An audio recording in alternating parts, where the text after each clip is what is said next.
Does this work now? Who's that Pokemon?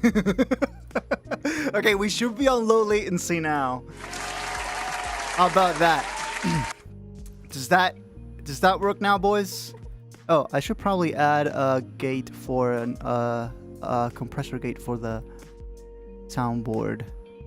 Yeah, set the ratio pretty high. Threshold not that much. Attack pretty high. Release pretty high. Ducking source. My mic 80-20-20. There you go. So now if I do this, hello. That's not that much ducking at all, is it? Hello. There you go. That's better. YouTube chat doesn't work. Yes, I noticed that. Is that okay? No, it's not okay. Wait, what if I do this? Refresh cache of current page. And now I hit okay. And I go maybe the source projector. There you go. Okay. Good. We're good. We just had to refresh cache. We just had to refresh the cache. Okay, guys, to explain what happened, I went live and I completely forgot that I had to change the latency setting from normal to low. I don't normally have to do that because the settings are saved on my other computer, but this is a brand new computer. So I haven't set this one up. So I accidentally didn't change the latency and it was set to normal and you guys were having like 3 light years of latency. So now it should be set to low. Now it should be a lot better. Welcome to the Friday Chill. My name is Polly. As always, I hope you're having an amazing night. There's so much stuff to talk about. For one, Mega Nova sample pack is out now. In fact, I think actually this should work. The reverb delay thing should work. Does this work? Mega Nova sample pack is out now.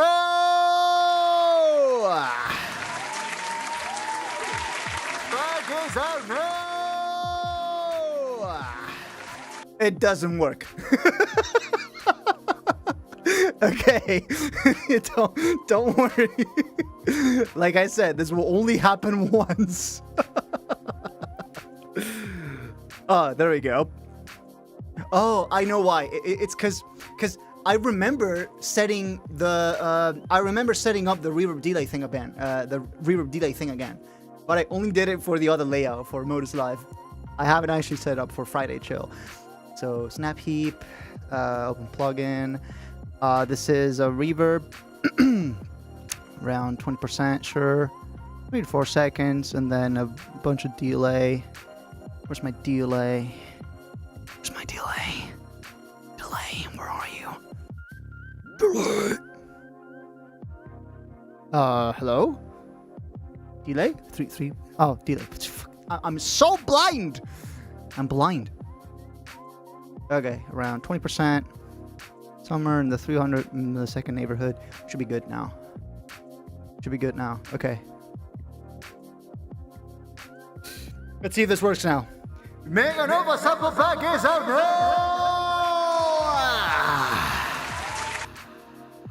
This works now. Mega Nova sample pack is out now! There we go. This works now. Mega Nova sample pack is out now! So then now we enter this infinite loop. It works. End stream now. Okay.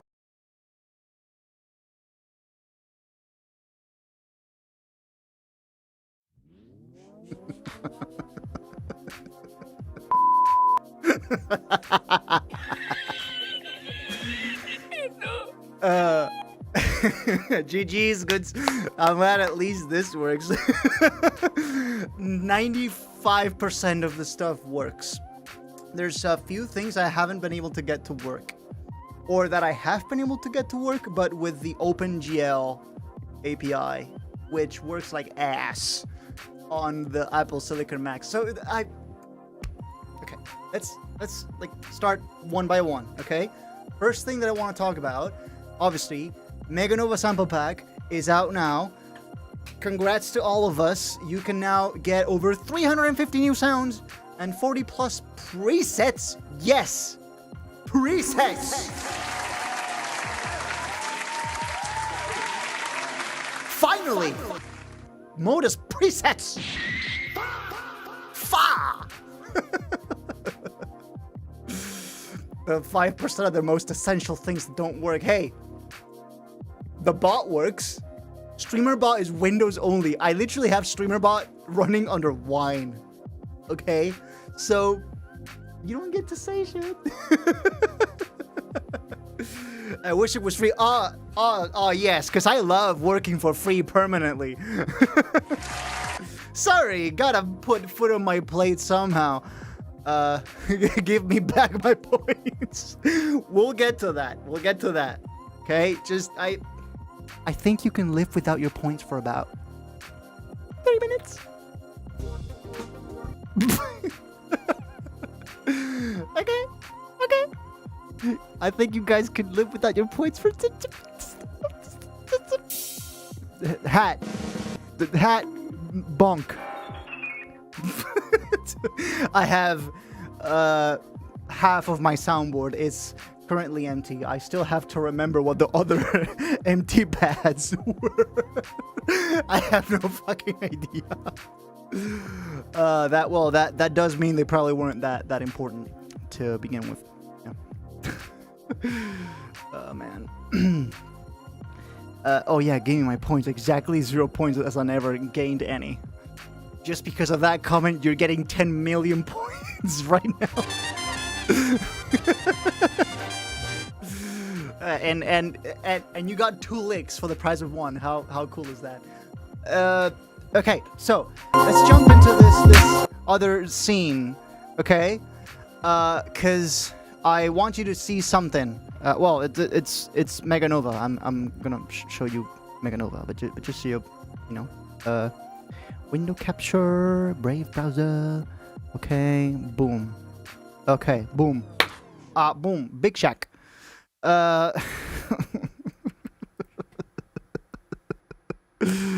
I'm small now. Welcome, one and all, to the newest sample pack. Wait, was the lake loud? No. That wasn't that loud. The music would transition in the scene. Oh shit, that happens on Mac too?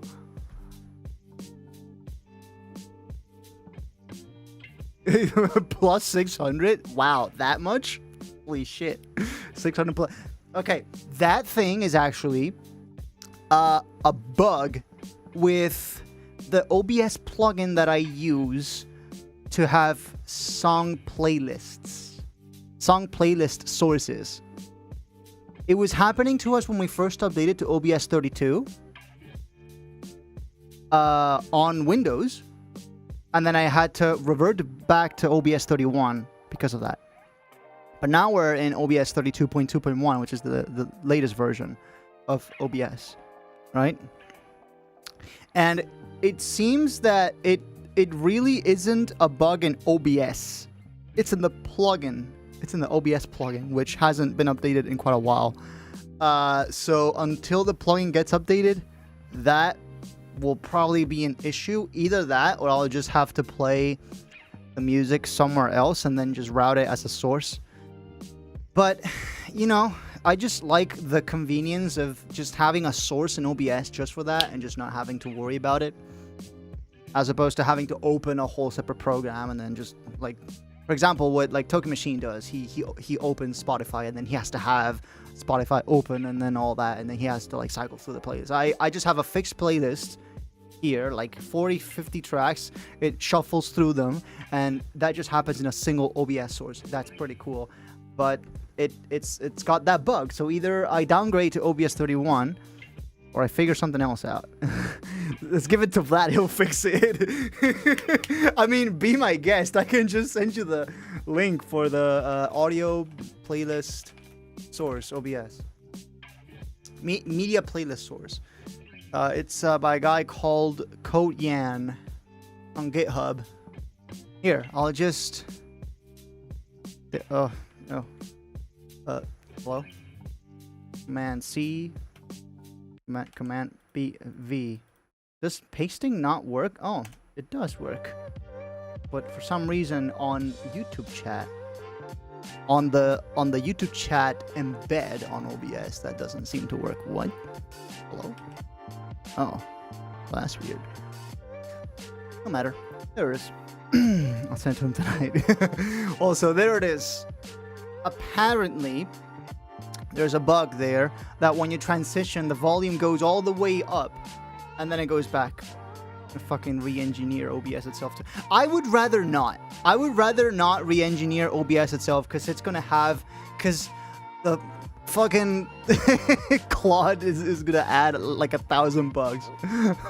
I would rather not. OBS is very robust. I would rather not. Yo, Modus, what do you think will happen? Oh, with hello. EDM? Hey, Kladek, what's up? Thank you for purchasing Meganova. I hope you have a lot of fun with the pack. Dude, I'm like trying to catch up to like all the things that have been happening, okay? Let's do that. Let's catch up, okay? Yes, loud transition. Boom. Enjoy. Let's catch up, okay? That's so funny. That's so funny. It is loud. Yeah, I guess it goes all the way back to 0 dB. And currently the music loop, it's at about minus 35. So yeah, that's a 35 decibel full scale difference. I apologize. Just give it to Vlad. Just give it to Vlad, huh? Okay, so Meganova sample pack is out now. Okay. Yeah, I put a lot of work into this pack. Because of the fact that there are presets, I did feel it appropriate to price it at $21.99. Then again, it like still a pretty fucking good price, not gonna lie. It's just like I've seen packs that have as many sounds go for 35 to 40 bucks. So yeah, it's just, I thought that was a pretty like sweet spot for the price. And yeah, just hope you have tons of funds. Plural, countable. Fucking bargain. Thank you. Yes. We're gonna have to talk about this new soundboard software, because man, it is buggy. But we're like, it's functional, okay? Like if I touch a pad, it'll work, okay? But just the UI is buggy as fuck. And I'm honestly like wondering if LPHK over wine will work better than this thing. But okay, so I'm using the Launchpad and the Stream Deck, and the yeah, it's called, it's not an official Elgato. It's like some fucking off-brand cheapo ass micropad, but it works, and that's all I need. So I'm using the Launchpad for the soundboard, and then I'm using the macro pad for actual like macros, like transitioning, just not having to touch the program itself at all. Just like I just hit these buttons and everything just works. Have you gotten all your plugins for FL working? Yes, I think pretty much all of the plugins that I need, I have. Like I would have to like think hard about that, but I've got Contact, I've got Ozone, I've got, yeah, just a bunch of stuff. I've got East-West stuff working. I've got Crowd Chamber. I've got Toroverb 1. Yes, that was a big one. I actually got Toroverb 1 to work. It's running bridged with Intel. But the thing is, I'm running the whole of FL Studio under Rosetta, because that's actually better performance-wise than running it natively under Apple Silicon, because when you run FL native under Apple Silicon, the bridge, the old plugins that are Intel only, the bridge is a lot more CPU hungry when it's running under native Apple Silicon mode for some reason. So when you have like 4 or 5 Intel plugins running under the native Apple Silicon mode on FL Studio, it'll already be at like 50% CPU, just 5 total verbs.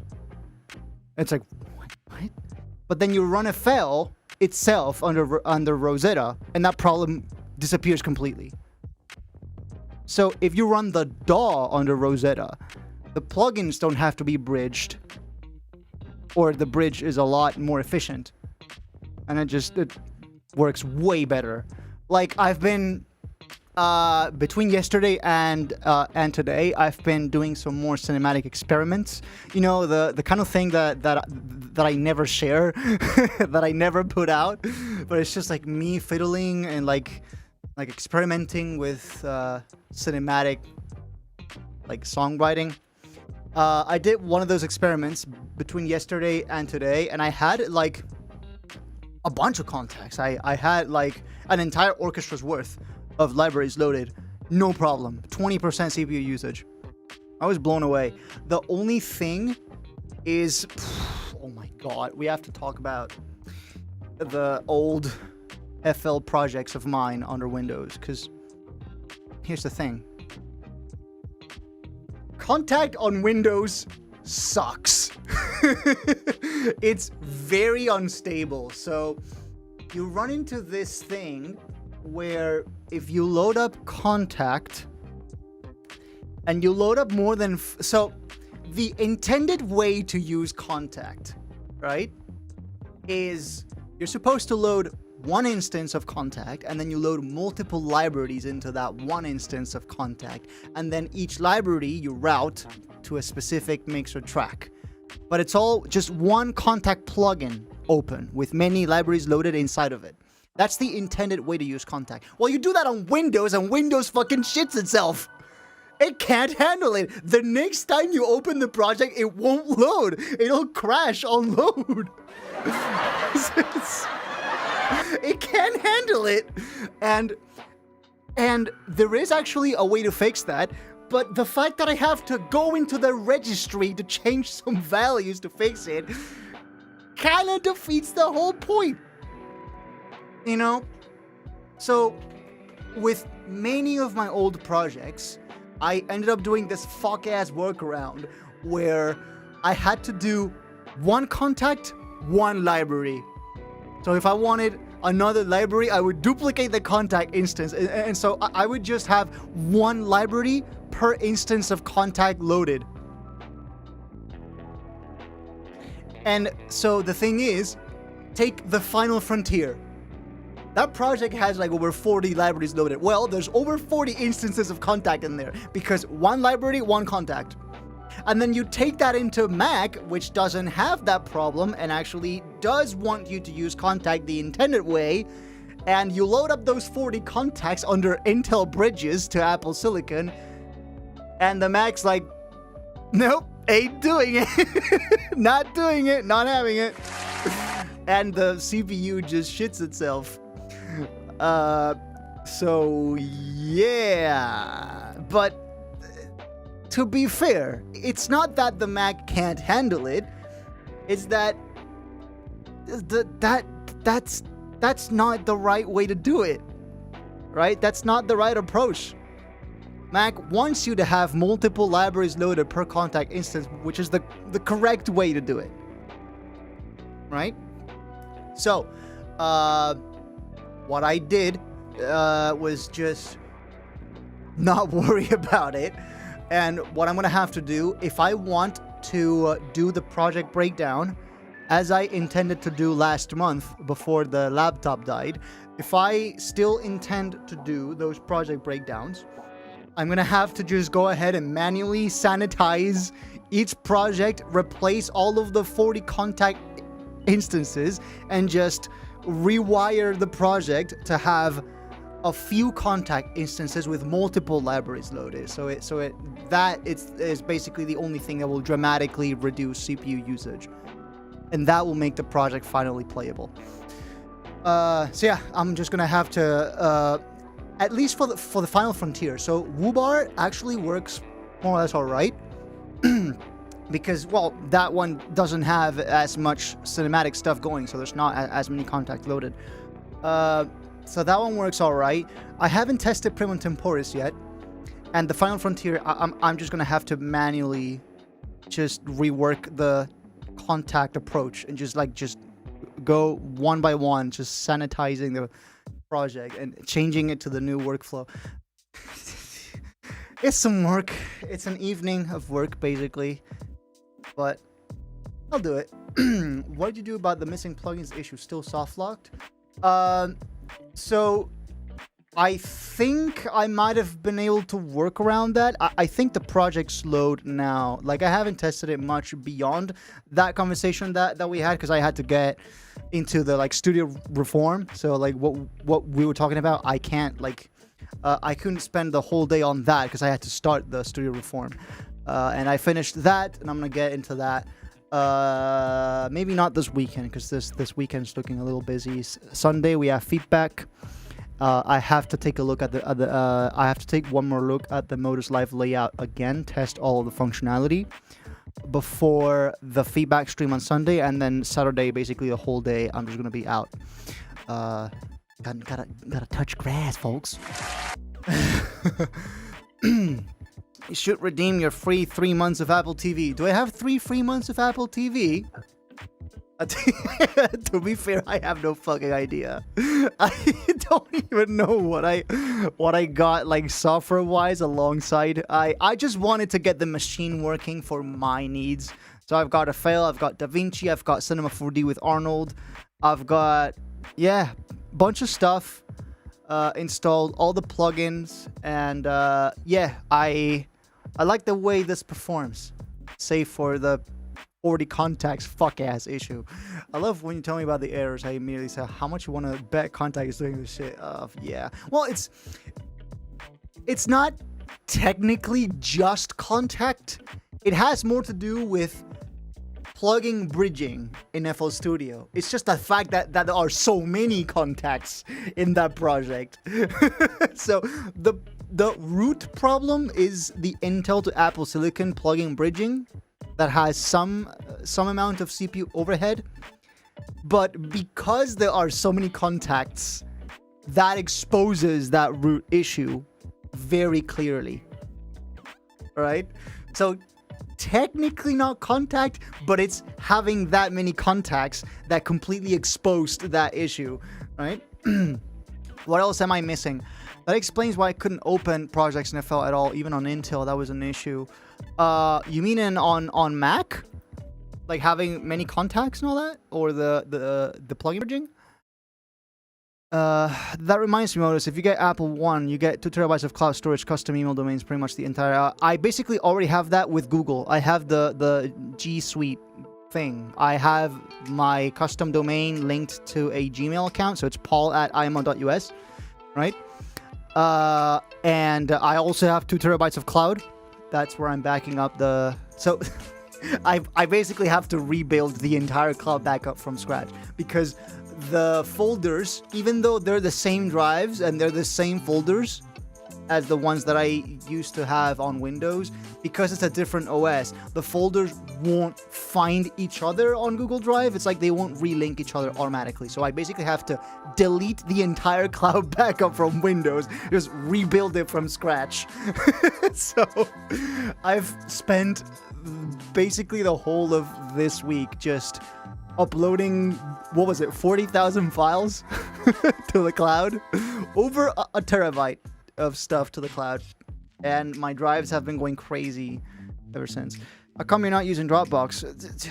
G Suite was just the more affordable option at the time, and Dropbox only offers cloud storage, whereas with Google I have the whole thing. I have domains, being able to link it to Gmail like that, that's important to me. Just having a Gmail interface for my imo.us email. So yeah, it's just the fact that it wasn't just the cloud storage thing. Your ISP must not have been happy with you. Thankfully, I capped the upload speed, so it doesn't even like freeze my internet that much. I can still more or less browse while it's backing up the cloud. So it's just a thing that's happening in the background.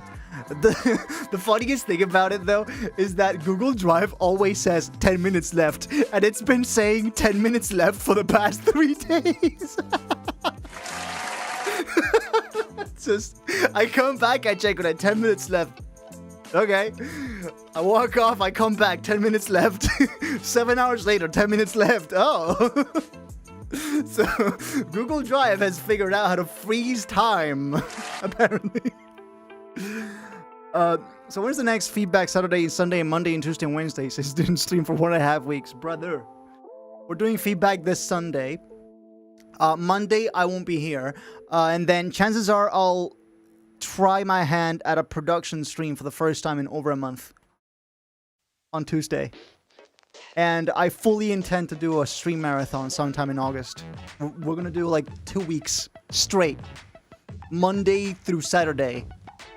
Whatever the heck we can come up with. I don't even know what we're gonna do for that many days. Just like, I guess a lot of like production days consecutive. I want to get back to speedrunning Panzer Dragoon. Just at last, I can focus on something that's not setting up a new computer because the old one broke and they wouldn't fix it under warranty. What about the Modus Hot Tub stream? Already happened. 2021. Look up the VOD. Already happened. Oh, right. You're not a member. You're not a member. Sucks for you, I guess. Wait, that doesn't mean it can't. Well, here's the thing. The bathtub streams were only possible because I could do the background removal thing. The background removal options that I have on Mac kind of suck. They're not that great. Especially when it comes to detecting the chair. The chair just drives the plugins nuts. They don't know what a chair is. Apparently. So hey, we can have Vlad fix that too, maybe. We can have Vlad fix the background removal plugin for that as well. Do a real one this time then. I don't even have a bathtub anymore. We used to have one at the house, but then we replaced it with a second shower. So now we have 2 showers at home. Sorry. Stream with Squidward's tub. Craziest sentence ever spoken. The stream with Squidward's tub. No, not really. Well, I had a period where the Friday chill was basically happening at Bikini Bottom. Yeah, we had a period, but the bathtub was just like a regular like bathtub JPEG, and then I just like plastered myself on top with the background removal. And that was the bathtub stream. I'm starting classes on August 13th. That sucks. Dude, I keep forgetting that you guys in the US start classes way earlier. Like here, we have, like, the entirety of August is holiday for us. We start classes in September, and we end late June. Like, mid to late June, like June 20th, 21st. That's when the classes end. Then we have the whole of July and August. That's holiday. Then we start in September again. Yeah, probably Xylo has the same thing. You gotta bring that back, Loki. But then I have to figure out how to get a proper background removal to work again. And here's the thing. I found this program called VCam that was the best at it, and it actually figured out the chair thing pretty well. But it doesn't have 60 FPS. It only works at 30 FPS, which breaks the entire thing. And it's paid, by the way. The free version has a fucking, like, fat-ass watermark here. VCam is really good, but it's 30 FPS only. My streams are 60. Yeah, rip. My camera being 30 FPS, just no. Stop. Don't. I want the fluidity, you know? Kind of taxing. It's not really taxing. It's just an arbitrary software limitation. Because I tried, I used the free version for a while. I just like tried it out. Right? I tried out the free version with the watermark.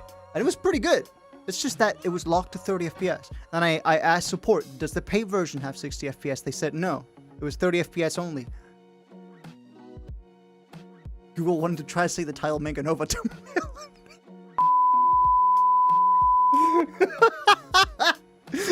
No! Modus's camera has a dedicated unique issue assigned to every resolution. So any resolution he chooses, there will be at least one problem. It's not the camera, it's the background removal app. Every plugin I use has just some issue.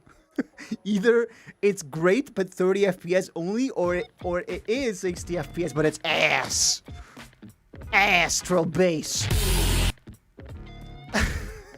The camera's great though. It had zero issues with the camera. Well, save for that one dead pixel thing, but the firmware update solved that. So I pray for no more dead pixels. They were preparing for termination recording and each resolution had an issue. Oh, I think it was that was more so Discord than anything. I think one was warped on the edges, the other. Yeah, that was Discord. The camera itself was good. It was just like Discord just not knowing how to interpret the camera. So what I ended up doing was I drove the camera through OBS, and then I used OBS virtual camera as the webcam source for the termination thing. So that's like bulletproof basically. Because the camera is going into OBS, not into Discord. Because Discord doesn't fucking know how to interpret the webcam. Reaction video drops either August 4th or 5th. Let's go. I'll try to be there. I'll try to make it. Let's go. Warped up. Yeah, one was warped up. 60 FPS looks weird for films. Yeah, but not for the Friday chill. Imagine this. First superluminal. Dude, I'll never get over people calling superluminal superliminal. I hate you.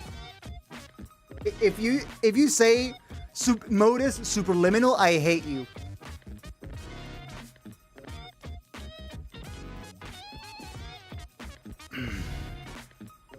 I'll premiere a new song August 3rd. You know, August 3rd, I have a cool meeting with someone on Zoom. Nothing else I can say. It's literally NDA.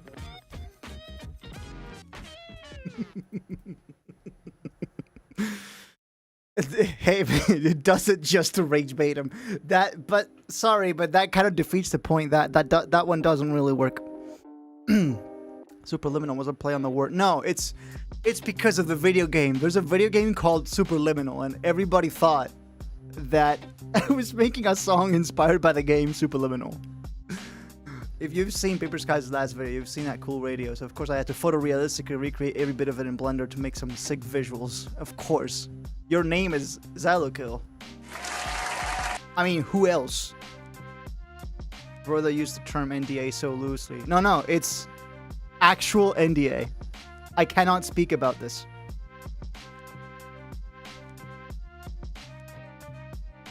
I cannot say anything.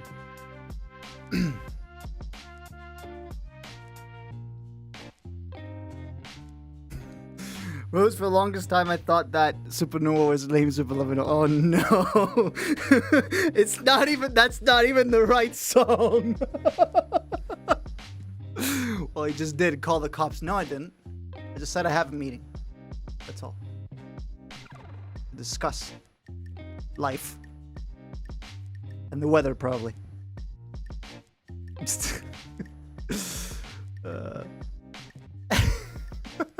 Okay, what else?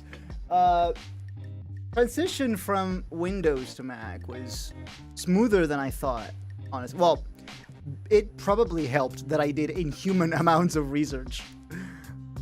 before I even had the Mac in my hands. I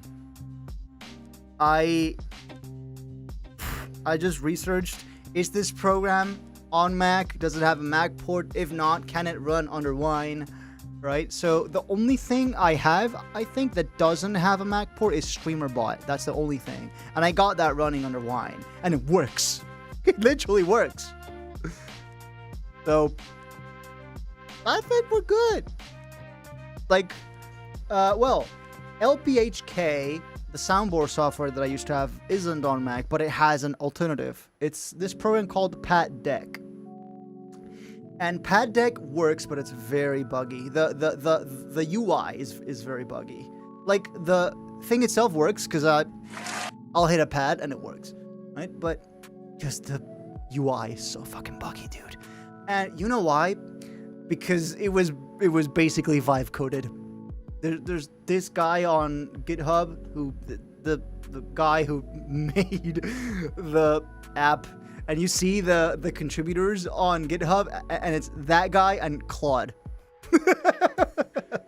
So it's this Vive coded app which works, but the UI is buggy as shit. Like, you'll go to resize it, and all of the, like, there's a visual representation of the pads of the launchpad in the program. The pads will just fucking, like, fly off to any position. It's weird, dude. It's weird. But hey, at least it works. You know? If AI coded your app, you didn't code on it. Yeah. I know. Well, you Vive coded it, which is different. Coding is not Vive coding. You ain't a real coder. If you're a Vive coder, you're not a coder. You're a Vive coder. It's different. There's two different things. What else? Well, FL, native, Mac, all good. DaVinci, Mac, all good. The plugins. I was so glad that all of the third-party OFX bundles that I use were on Mac. They all work on Mac, and I have them working, and it's great. Thank you. Cinema 4D, Corona, which is the 3D renderer that I used to use, you know, for the, like, glass materials, the modus visuals, right? Regnum Ultra was basically made in Cinema 4D plus Corona in its entirety. Doesn't work on Mac, or at least I wasn't able to find a working port. So I got Arnold instead, and it looks 99% the same, so it's still a W in my book. Oh yeah, and then OBS, all the plugins and all that. Yeah, it's good. Show them the thing for feedback streams, or do you want to wait until Sunday? What do you mean the thing for feedback? Oh, the anemone thing? We've already been showing that in the past few streams. We've already replaced VZX player with the anemone reimplementation with the WebGL version. We've already done that, like with Windows. Oh, you haven't noticed it, huh? It's that good. It's that good. You haven't even noticed it, huh? You didn't even notice the change. Well, yeah, it works. It works perfect. And you'll see it again on Sunday. There are a couple things. Okay, so at this point we have to talk about OBS, right? What's the first Mac feedbook? Feedbook? Mac feedbook. That deserves a metal pipe. Mac feedbook.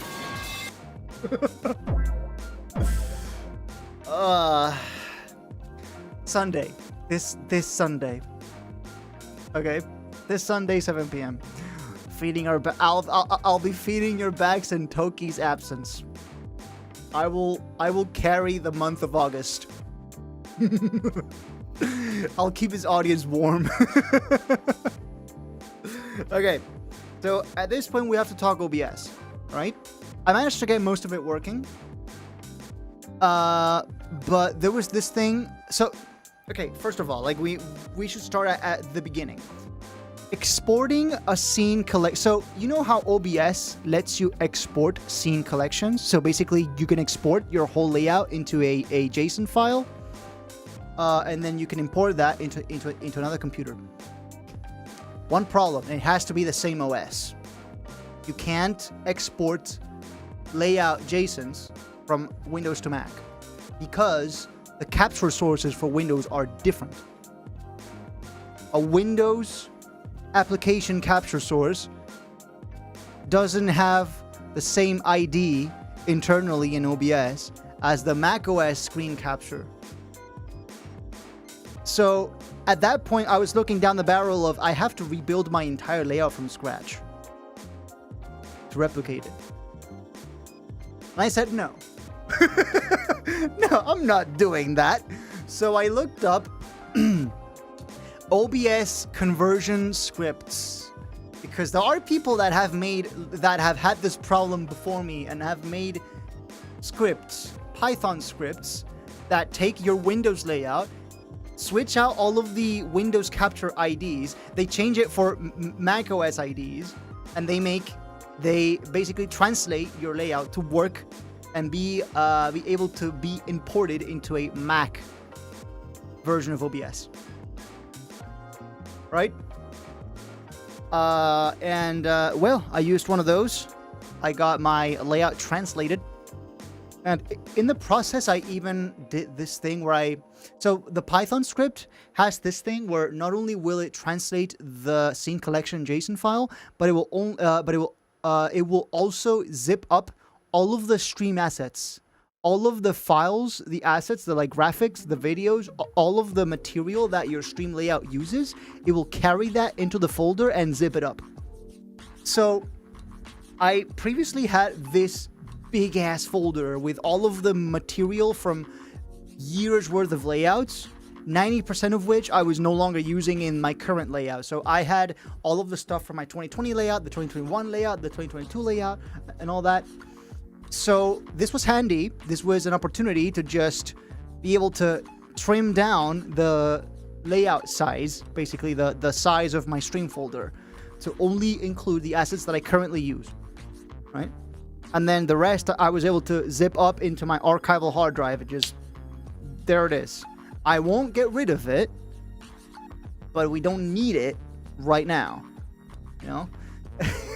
No, but we didn't get it down from 5 terabytes to 50 megabytes, but we did get it down from around 70 gigs to 40 or 30. So wait, we can just check it out. I can just go into Finder right here and show you, or not show you. I won't show you, but my archival hard drive. Come on, wake up, my dude. Wake up. Okay. I think it's in software. Yeah, stream assets. Zipped up, this folder is 47 gigabytes. Stream assets .7z. It's a 7-zip file. And compressed, it's 47 gigs. Uncompressed, I'm sure it's going to be around 50 to 60 gigs. Right? My stream assets folder now takes up, let's see, 11 gigabytes. Pretty good, if you ask me. We went from 47 compressed, which is probably 60 uncompressed, to 11 gigs uncompressed. Pretty good. Finder is the better file explorer. Not really, I wouldn't go into better or worse territory. Each of them is a functional file. Windows File Explorer and Finder, they're file explorers and they work. Okay? It's just that I turned on my other spare laptop, the Lenovo Legion 5, the other day, and I just needed to get some files out of it into the Mac, and I just had to open up the Windows File Explorer real quick. Why is it so slow when you're scrolling down a folder with tons of other folders? When you have a really large folder with tons of other folders inside, scrolling is 3 FPS. It's like a PowerPoint presentation. Why? It's got a like Ryzen 7 in there. It shouldn't even be that hard. And then there's this guy who came up with a better file explorer than Microsoft. It's called File Pilot. And I've been using File Pilot on Windows for quite a while now. File Pilot. There it is. It has like tabs, right? Does the mouse work? No, but I can make it work. If I can just switch the window capture source to something else. If I go macOS screen capture instead of window capture, there it is. Window capture. Oh no, it's just application capture, right? Show cursor. There you go. Here, Brave browser. Awesome. I just go blah blah blah blah blah blah blah.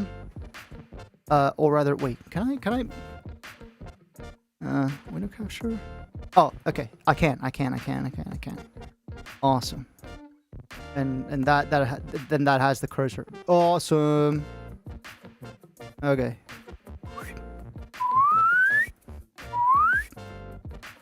Now it's transform. Reset. Paul, get your shit together, dude. Transform center horizontally. Because I used to have OBS in Spanish, and now I thought I'd change it to English, and I'm having tons of trouble. Because I was just so accustomed to OBS in Spanish and the like context menus and all that. Okay, File Pilot. Tabs. You could like split the things in two. You could have like side by side tabs. That is pretty cool. And it was fast. It was really fast. It was very, very, very snappy. I was like, yeah, okay, cool, yeah. I could see myself trying that, and I tried, and I liked it. And they've updated it since. If it used to be 0.7, so they've updated it since. Great. Okay, I need that file. Oh, it's great, dude. Is the transition bug still happening? Okay, here it goes again. Here it goes again. Get ready. 1, 2, 3. Well, I literally can't fix it. It's not something I have control over. I can't fix it.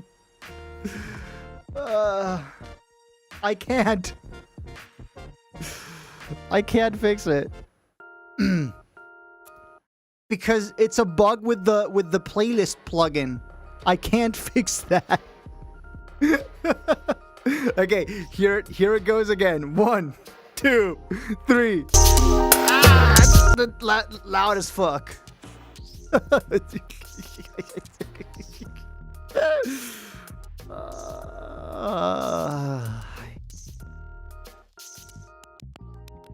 Mute output. Audio fade style. Crossfade. That'll probably change nothing, but might as well. Sorry about the loud volume transition things. Vlad will fix it, right? Is that low? I mean, I could probably like try just sending the source code into Claude and just go, this is happening, fix it. But then my free burner account. Why is the bug? No. The bug isn't only in macOS. It was on Windows too. It's just that it started happening in OBS 32. And we are currently in OBS 32, so that's why that happens. So I would have to downgrade to OBS 31 for the bug to be gone. But then I would kind of miss out on a bunch of new features on OBS that I'm kind of really liking. There's this new feature on OBS 32 where I can, at a glance, I can see if a source is muted and if the monitoring is on. So I no longer have to head over into the advanced audio properties to see if monitoring is on or off for that source. I can just see it at a glance in the mixer, and that's a really cool. It shows full. Oh yeah, it's great, dude. It's great. It's awesome. It's awesome, and it's very fast. Oh, and it has the same like press spacebar to preview stuff as a Mac. It's awesome. So like you click on an image file, you press space. You get a preview of the folder, and you can zoom in on it. It's amazing. It's so good. It's so good. Someone should make an ext4 driver for me. Someone should make an NTFS driver for Mac, because I had 2 of my large drives. I had an NTFS, so I basically had to pull out all of the data to empty out the drives. So I had to move all of that data from those hard drives somewhere else to empty out the drive so I could format it from NTFS to exFAT, then move all the data back in. And that cost me a solid 2 to 3 days of doing that alone. I have that with Power Tools, with Power Toys, yeah, but File Palette is better. File Palette is better. It's just better.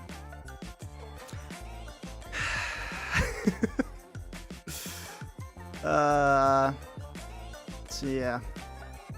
Time to ruin my already baked installation of Windows even more. This was a topic in a video on YouTube about fitting every file ever on one USB drive. Oh yeah, I watched that one video. I watched that video too.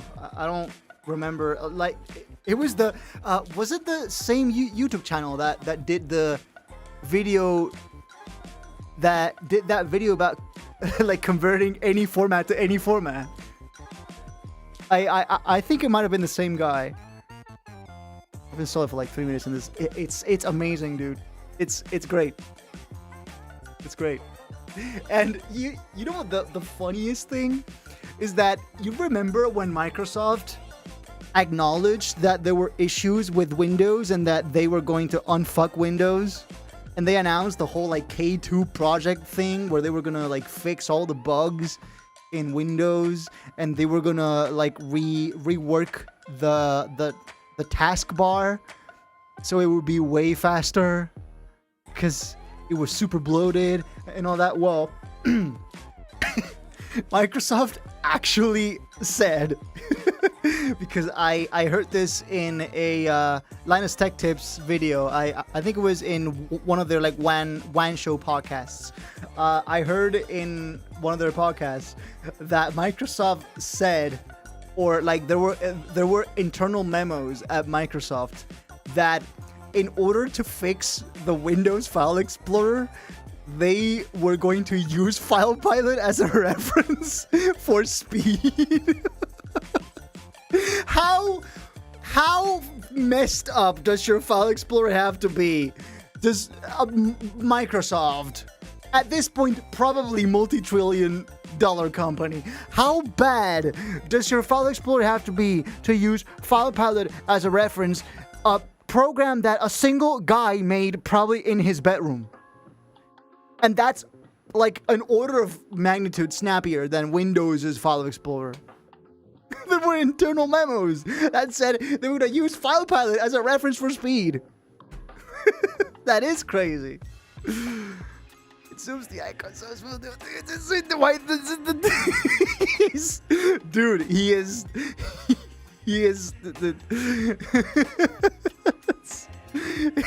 It's like when they gave me peach juice for the first time. I was over the moon. He's having that like kid-like experience. He is seeing he is seeing every color. He is seeing colors he didn't even know existed. Microsoft is the epitome of laziness sometimes. Well, not laziness, because they sure seem very adamant on just pushing AI slop to us. So they definitely work very hard, just not in the right areas. It opens code files like .py on the right. That color text layout. It understands code. It was made by a guy who gets you. This guy gets it. I don't even need to open .py files to check something anymore. Oh my god. We have an expression here in Spanish when someone is having like that like elation experience. Flipar colores. What's that like in English? Freak out? Freak out? Lose their mind. Lose their mind. Zalogio is losing his shit right now. FilePilot. I'm all here for it. Okay, what else? Okay, so we commented on OBS. Oh yeah, the metal versus OpenGL thing. We were gonna get to that. So one of the other things about switching from Windows to Mac is that Windows, if you have an NVIDIA GPU, OBS uses CUDA for the hardware acceleration and the encoding and the rendering on OBS, right? When you switch to Mac, you don't have an NVIDIA GPU, so you have two options. You can use OpenGL, which is the old, but it's the like legacy but compatible standard, and then you have Metal, which is the like bleeding edge, super fast, super performant, but it's bleeding edge. It's new, right? So OBS 32, and this is the reason why I can't downgrade to OBS 31 on Mac the same way I could just do with Windows to fix the loud volume transition issue. OBS 31 doesn't have Metal support. So on OBS 30, so on OBS on Mac, you have two options. As of OBS 32, you can keep using OpenGL, which is old, but most of the shader filters with OpenGL, all of the shader filters that I use, the like shake effect on feedback hour, for example, that's a shader effect. That works, but the performance on the like rendering of OBS is kind of ass. Like, it was dropping frames before I even started streaming. The frame rate of the layout was like, so if the target is 60 FPS, when the shake effect was turned on, it would drop to like 53. That didn't happen on Windows, and it was very strange to me that would be happening on a laptop this powerful. Like, it's an M5 Pro. This thing can handle it. So surely it's something else. Sure enough, it was OpenGL. As soon as I switched to Metal, immediate, just twice the performance. Locked at 60 right now, no matter what I do. But the shader filters don't seem to work, or at least some of them. So, for example, here, the draw plugin still works, all good. Some of the shader effects still work. The shake effect doesn't work. So I apologize, but for the time being, we're not gonna be able to have the shake effect anymore on feedback hour for a while. I'm sorry. It remembers the last file path and Taz, yes, and it reopens with that yes. You're a lifesaver, Chevy. Well, I'm just here to help out. I found out about File Palette from that one podcast episode on the WAN show, and then I was like, what? Wait, what is this? File Palette. I downloaded it, dude. It's insane. It's amazing. Best file explorer on Windows right now. No question. You could have an overlay for disco lights in place to shake effects. Generic idea, but it works. Sure. Disco lights. I mean, well, have you guys seen that we can actually have webcam overlay effects on with the Mac? I can actually do some things live here. I can add reactions. Here, check this out. This comes built in with the Mac, by the way. Here goes. Does that show up on the stream? Does that show up on? Yeah, it does. Hey, it's your birthday today. I can also make it rain inside my studio. The thing is, for the length of time that the animation plays, it goes down to 30 FPS. But hey, yeah, congratulations, you won seal of approval. I can also, wow, yeah, hey, there it is, disco lights, there it is. We have it, folks. That's actually pretty good. And then we have the fireworks. That's actually pretty cool. That's one of the like cooler things that this has, for sure. Okay, we can turn that off now. So none of the seal of approval layouts. No. Yeah, those will work. The seal of approval things are just videos with alpha channel. Those will work. That'll work. No problem. It's just the shake effect. And what else was it? Oh yeah, and the rounded borders around the SoundCloud crop. So on Feedback Hour, there's this like layout which is just a crop of SoundCloud. I used to have a like dedicated mask PNG, but that didn't work very well, and it was fixed to that exact size. So the moment you try to resize the crop, it went bad. It went all over the place. So I switched to using a shader filter with a shader filter plugin, which just takes any source, any size, and just rounds the corners. So that was pretty good. And so I had been using that, and then I take it here and with metal. So with OBS in metal mode, the rounded corners don't work for some reason. But of all the issues I could have, maybe not the biggest. Ever heard of meld? I've heard about the meld, but I don't know what it is. Meld OBS. Free streaming recording software. OBS alternative. Sorry, but I think I just want to stick with OBS. It has served me well. It has served me well. It's robust. I like the UI. And so, of all the things that I could change, the streaming software itself probably isn't one of them. Borrow Jackpot Trackpot for a month. Sure, let me just like hack into Toki servers, Matrix style. So yeah, it's just like OBS is the like foundation for my streams, and then I have all of these like plugins tied to the foundation. Changing the foundation probably wouldn't be the best choice for me at the moment. So if anything, I'll just figure something else out. I guess I'll go back to the regular like mask solution.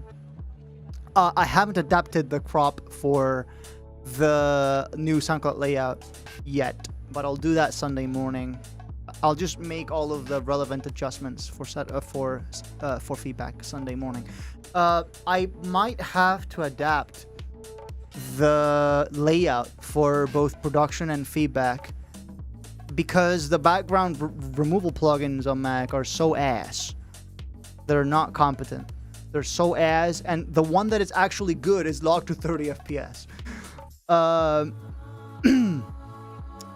That I'll probably just forego using background removal at all, and I'll just have this rectangle of mine. And then when I do this, see, it's just like a cut. It's just the webcam, but with a little like drop shadow.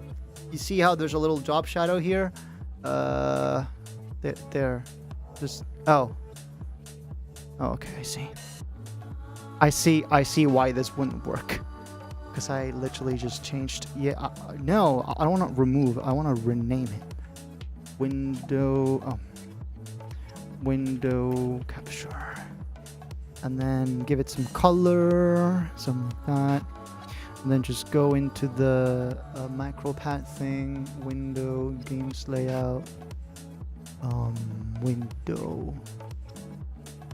No capture. There you go. And now window capture, high transition, user defined shader, browse. And here it's pixelation transition, but it might actually be here on stream assets, common examples, pixelation transition. This is the one I changed last night, yeah.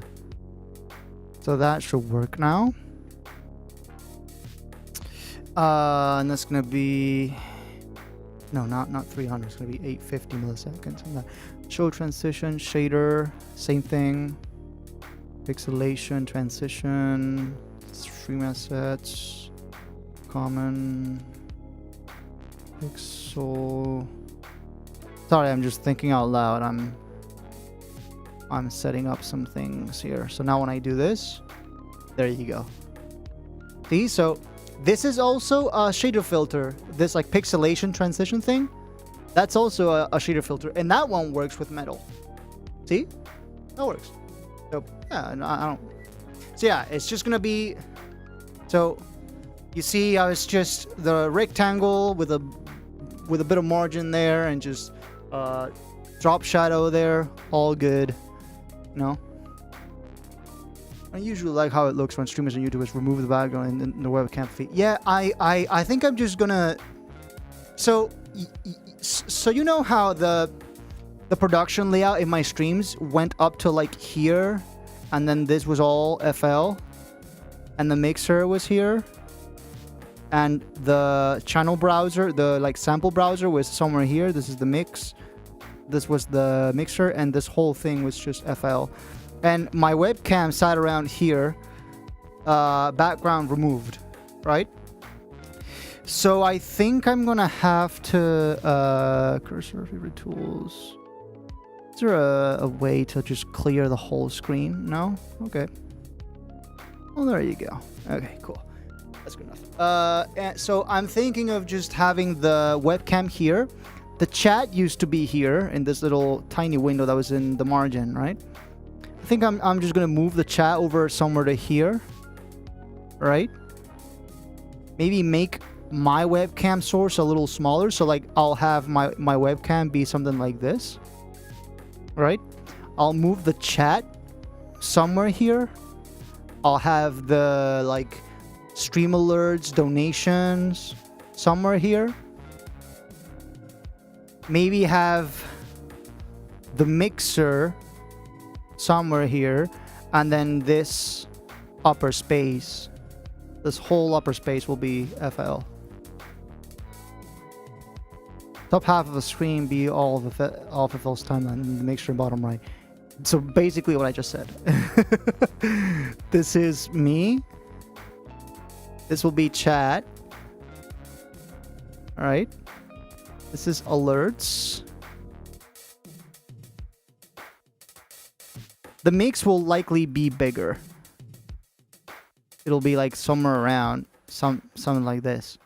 The alerts will be just a tiny window like this. Chat will be somewhere there. Me, yeah, and then FL, whole FL on top. I was typing it before you said it. And then that still gives this. So you know this background, the one with the like scrolling human, that would still show below the chat, right? So if the chat is here, right, the background will still show behind that. So I still have a good excuse for keeping this scrolling background, which is really cool. I really like this like infinite scrolling marquee kind of thing. Screenshot. Do you want me to send it as reference? I can just watch the VOD back. No worries. And like it's just in my head. But sure, like feel free. Just in case I forget somehow. Same for feedback hour because you go on FL. Same for feedback hour, possibly. Yeah, so for feedback hour, we have to think about millimeters, right? Where is millimeters going to be? So, So, we have a little problem with feedback hour. And it's that the seal of approval animation, you know how it has like a letterbox, how there's like black borders? Seal of approval animation goes bam, beep, beep, beep, congratulations, you are awesome, right? And then it letterboxes. And it letterboxes to the exact area where the SoundCloud crop sits. So this is the letterboxing for the SOA, right? And there's animations happening. So this means the area where SoundCloud sits, we basically can't touch that. So it'll just be a matter of just me adjusting the webcam. So just making myself smaller. So me sitting somewhere here, just outside. Right? You can have millimeters right under FL's screen. It's like a wide window, so it takes up the entire screen width. Oh, so you mean putting millimeters on the FL layout? I mean, I could experiment with that. I could experiment with that for sure. But it's the main thing is that in feedback hour we have millimeters here. This is millimeters, right? That's millimeters. And so on FL we could maybe put it here, something like that. That's probably what you meant, right? And then have the chat. This is getting pretty messy.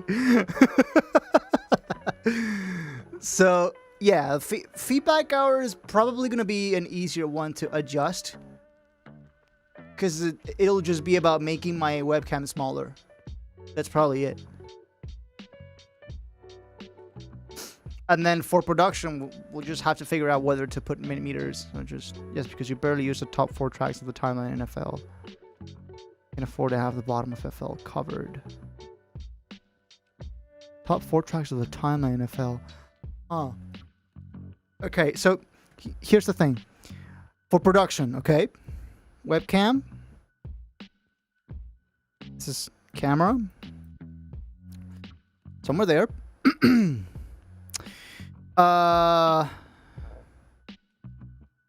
Millimeters. Right? Millimeters. Chat.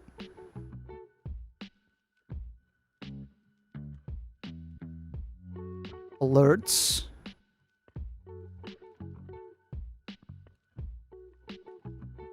Wow. The L just got buried in there. And then mixer. Oh, and feedback hour, okay. Better use the top 4 tracks of the timeline FL. You can afford to have the bottom of FL covered. But the thing is, in the feedback hour layout, the production layout and the feedback hour layouts are the same. Okay? They're like both streams, it's one layout. It's different scenes, but it's the same like scene collection. Right? So I have one Modus Live scene, and that's what I run both the production and feedback streams. So the FL layout is the same for Tuesdays and Sundays. Right? So changing something in the FL layout would also change it in the production streams. Why don't you just try that layout right now? It's Friday Chill. You can try making it right now live. I could try just heading into the Modus Live layout. I could just change the scene collection going to Modus Live and do that. But that would be boring. Nobody would watch that. It's just the kind of thing I can just do on the Sunday morning. You can have millimeters transparent in OBS. That'll look cool in that moving background. Oh yeah, because the background's like a fixed color on millimeters. So I could just like chroma key out the background color. I'm not a fan of like when you chroma key a color but it's not perfect, so you see a little bit of spill. Ugh. Ugh. Ugh. Ugh. Anti-aesthetic. Why, hello, Sarah Modus. Omnicorn, hello. You are watching the first Modus live stream on a Mac. I have committed treason. The laptop took over a month to arrive, but we're here. Dr. Ozzy does that, and honestly, it looks really clean and cool. There's no spill. I mean, yeah, sure, we could try it out. Oh, believe me, I'm aware. Okay. We're gonna be transitioning back to the full screen webcam. Okay. Loud transition in 3, 2, 1. Boom. Okay. Sorry, there's a bug with the media playlist source. I can't fix it. Only Vlad can fix it.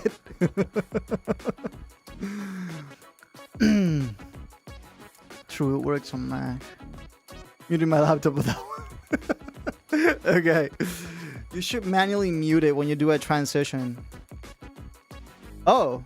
So you mean... Oh! So... okay. So here is one. Okay, I'm going to mute it. And then transition. Does that fix it? And then it's back on.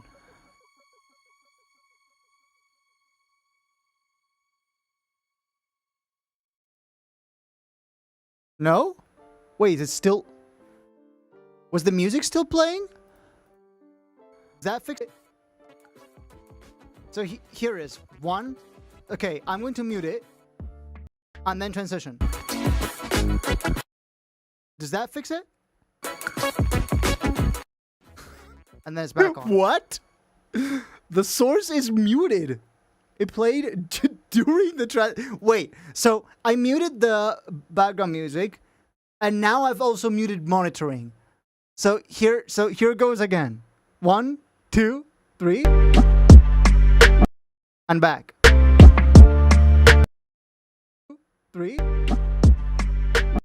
and back. What?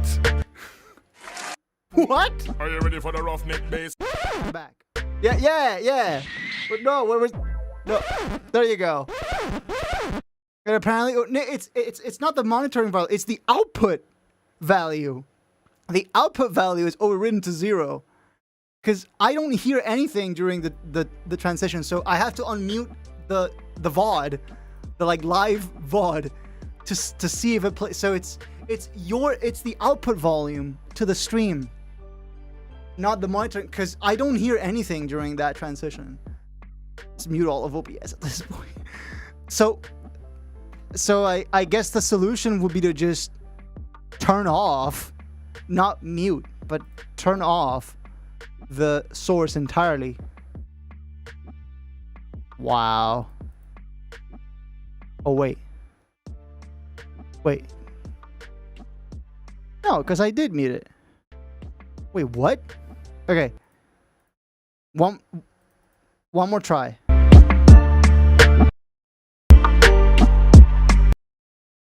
One more try.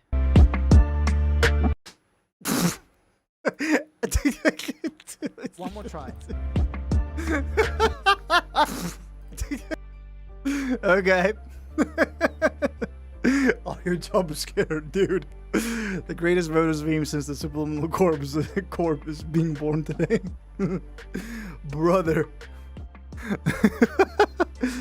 Hey Hubs, not just a new camera angle, my studio is completely reformed. So, should we talk about that now? Because we talked about the whole like switch from Windows to Mac. Shall we talk about... Oh, what happened to my camera? Oh, something happened in there. Something resetted. Bing chilling, no signal. All I did was just like go down to the, like crouch down to the fan to slow down the fan, to like change the speed setting on the fan. That apparently crashed my camera. Changing the fan speed on my fan crashes the camera. Check the screenshot I sent you for transparent millimeters. Okay, here goes. Okay, first of all, Alice's thing. There it is. Thank you. And then Xylo's. Oh no, dude, there is absolutely spill. There is absolutely spill. Like here, transition. There absolutely is spill. What the heck is this, brother? Right, zoom in. I can't zoom in on this fucking thing. Here,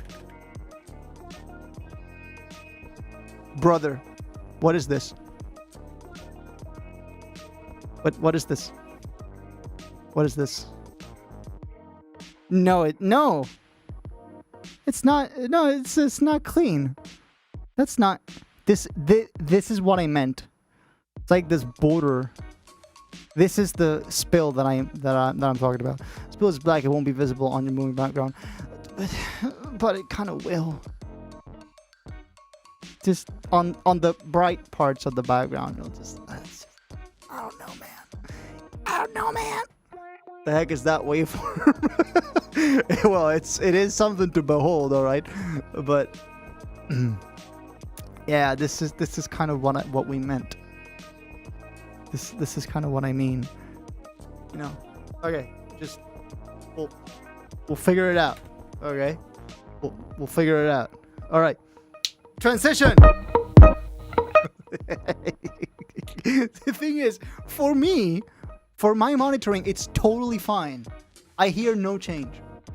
It's smooth. It's just like before. I don't know. I like how that looks. Like, I like the idea. It's just that the 1 pixel black border on everything. Ugh. Ugh. Ew. What the fuck? I love how you're just cursed to blow out your audience's ears every time you want to change layout. It's like, guys, get ready. Because I'm going to the Adirondacks on Sunday and the next Sunday. Big inspiration in that area. What are the Adirondacks? May I know what that is? Adirondacks? Adirondack Mountains. Ooh.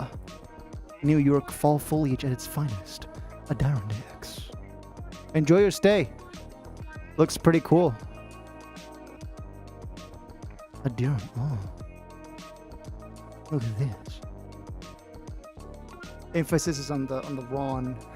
Adirondacks. Oh, Adirondacks. Adirondacks. Oh. Well, that's a name. The English language, brother.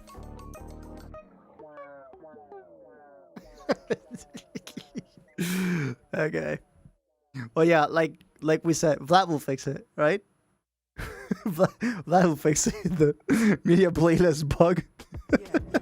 I mean, if it's like a one line of code fix, every time FilePilot opens, I'm happy. FilePilot single-handedly manages to make Windows like 10% less shitty. I should watch more WAN show. Well, I mean, it's not like WAN show is just like a constant, here's this really cool app I found type thing. You know, that it was just that one episode where they talked about Windows, where they talked about Microsoft wanting to unfuck Windows. So what else? Oh yeah, the studio reform, right? So yeah, we did that. It was a couple grueling days of me sweating so hard that the sweat actually metastasized onto my shirt. Look at this. This is how I looked at while I was setting up this air. Wait, I gotta bring the brightness down. There you go. Look at that. That's all of that, including the white lines, is sweat. The sweat has dried up into the shirt. That's how hot it was here. And well, the fact that we were doing essentially like Bob the Builder type stuff here. That wall looks cool with all the double pieces. Oh, you don't have any. Yep. That's another thing. Because of the studio reform, I have an entire empty back wall for WP to fill with her souvenirs. What is the composition of your sweat, brother? It's at least 10% peach juice. I have no more water. Hydrate, brother. If I hydrate more, I will be water. I'm like Avatar 2 at this point. I hydrate so much. I drink so much water. I'm like one of those like fucking like the slow-mo guys with the giant 6-foot water balloons. I drink one giant 6-foot water balloon like worth of water every day. I drink so much water. I am probably giving AI data centers a run for their money. I consume more water than an AI data center.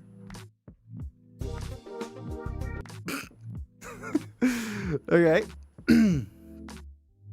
So, you cannot tell me that I'm not hydrating. Okay? I hydrate profusely. I hydrate very much because we need to hydrate. It is 40 degrees outside. Well, not right now because it's like almost midnight, but still, just it's kind of hot outside. So yeah, like they'll even like tell us on TV, please hydrate or you'll die. Okay, so the studio reform, right? I had a dream. I had an idea, right? So the way things used to be is that here is my bed, right? Well, this is where my studio desk used to be. So the studio desk was all here, right?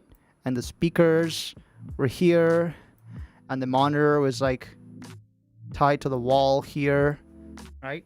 My keyboard and just me sitting here with the chair. Right? This is where my desk used to be, back there, right? And where I'm sitting now is where my bed used to be. And so my plan was basically just switch places with my bed. The bed goes here, the studio goes here, right? But I had to do a bunch of things for that to work. I had to, well, first of all, get the bed out of the room, right? I had to move the desk. I had to drill holes in the wall. Yes, I have like one of those like mechanical drills. Just like drill holes on the wall. We drilled new holes on this wall to mount the monitor. I had to unscrew the monitor. By the way, this monitor is fucking heavy. This monitor is heavy as frick. Heavy as okay? Heavy as right? So you basically need two people to unmount this. So I had my sister help me out with, she was unscrewing the monitor and then I was just holding it, right? So then we would bring it here and mount it to the new place. And we had a couple of scary moments, right? Well, first of all was the monitor. This monitor is curved and it gives me like every time I have to like move it around, which is not very often, but when I do, it's scary. It's just one wrong move and it's a bunch of dead pixels on the screen. Almost guaranteed. Fortunately, I haven't broken it. It's still working perfectly. So let's hope it stays that way for a very long time. And then the other scary moment was when we had to drag the desk all the way from here to here.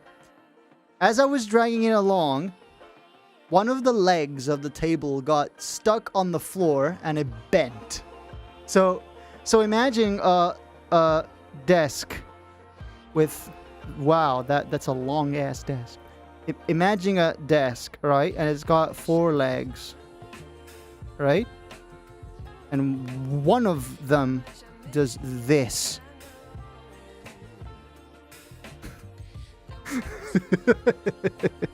That was scary. So as I was dragging it along, the one of the legs does this and it bends.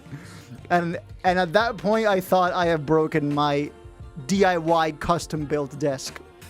My dad built this for me. So the like wooden slab, it's a custom like 2-meter long black wood slab, and at the bottom it has a custom metal frame that my dad welded for me with legs, and the 4 legs are also like screwed in and the legs are also custom built. And I thought I had broken it. I thought that was the end of my DIY custom built desk. But fortunately, the issue wasn't that bad, and we were just able we were just able to like squid back in and just like reorient it back into its position.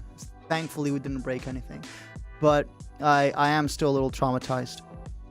I really need a oh man, if that's not one of the most unfortunate typos I've ever seen. No, that deserves a metal pipe. Here's $20. Thanks for the 20 imaginary bucks. It's the thought that counts, you know.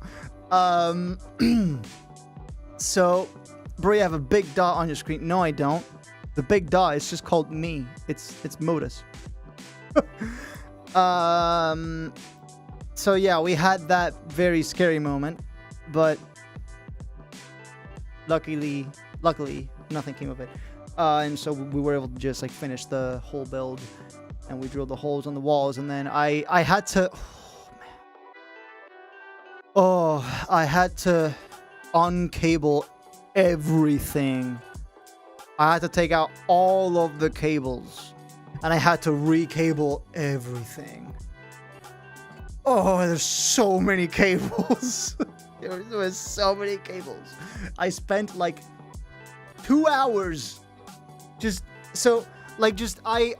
I'll go under the desk, laying down on the floor, right? Literally like laying on my back on the floor, just like rewiring all the cables under the desk. It was, and 2 hours straight of that, of laying down on the floor, my back against the floor, just like lying upwards, just like rewiring cables. Fucking, oh, that was suffering. But we got it done, and yeah, cool stuff. I fixed the spill. All I gotta do is tweak the similarity parameter. Sure, but well, I'll just have to test it out. I'll have to give it a chance. Well, like no, through the wall. Ah, yes, my head ended up inside the wall. No, but I just like laying down under my desk, my back against the floor, just like so, like a mechanic would go ahead and lay down under a car to fix stuff in the car. That's me, but with my desk. Bro, no clipped into the ballrooms. Bro, I can't believe I made a heavy terrorist snare in an educational music website. What? They use a trapdoor to crawl under that one block space. It's not a one block space. There is plenty of space underneath the table. I understood the reference though. I still have yet to install Minecraft on this thing. I might not do it until someone asks me to play with them. No. I don't play Minecraft solo. I haven't played Minecraft solo in a very long time.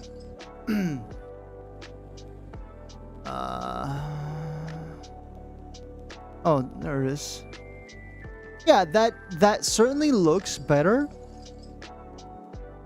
Just I don't know, like that.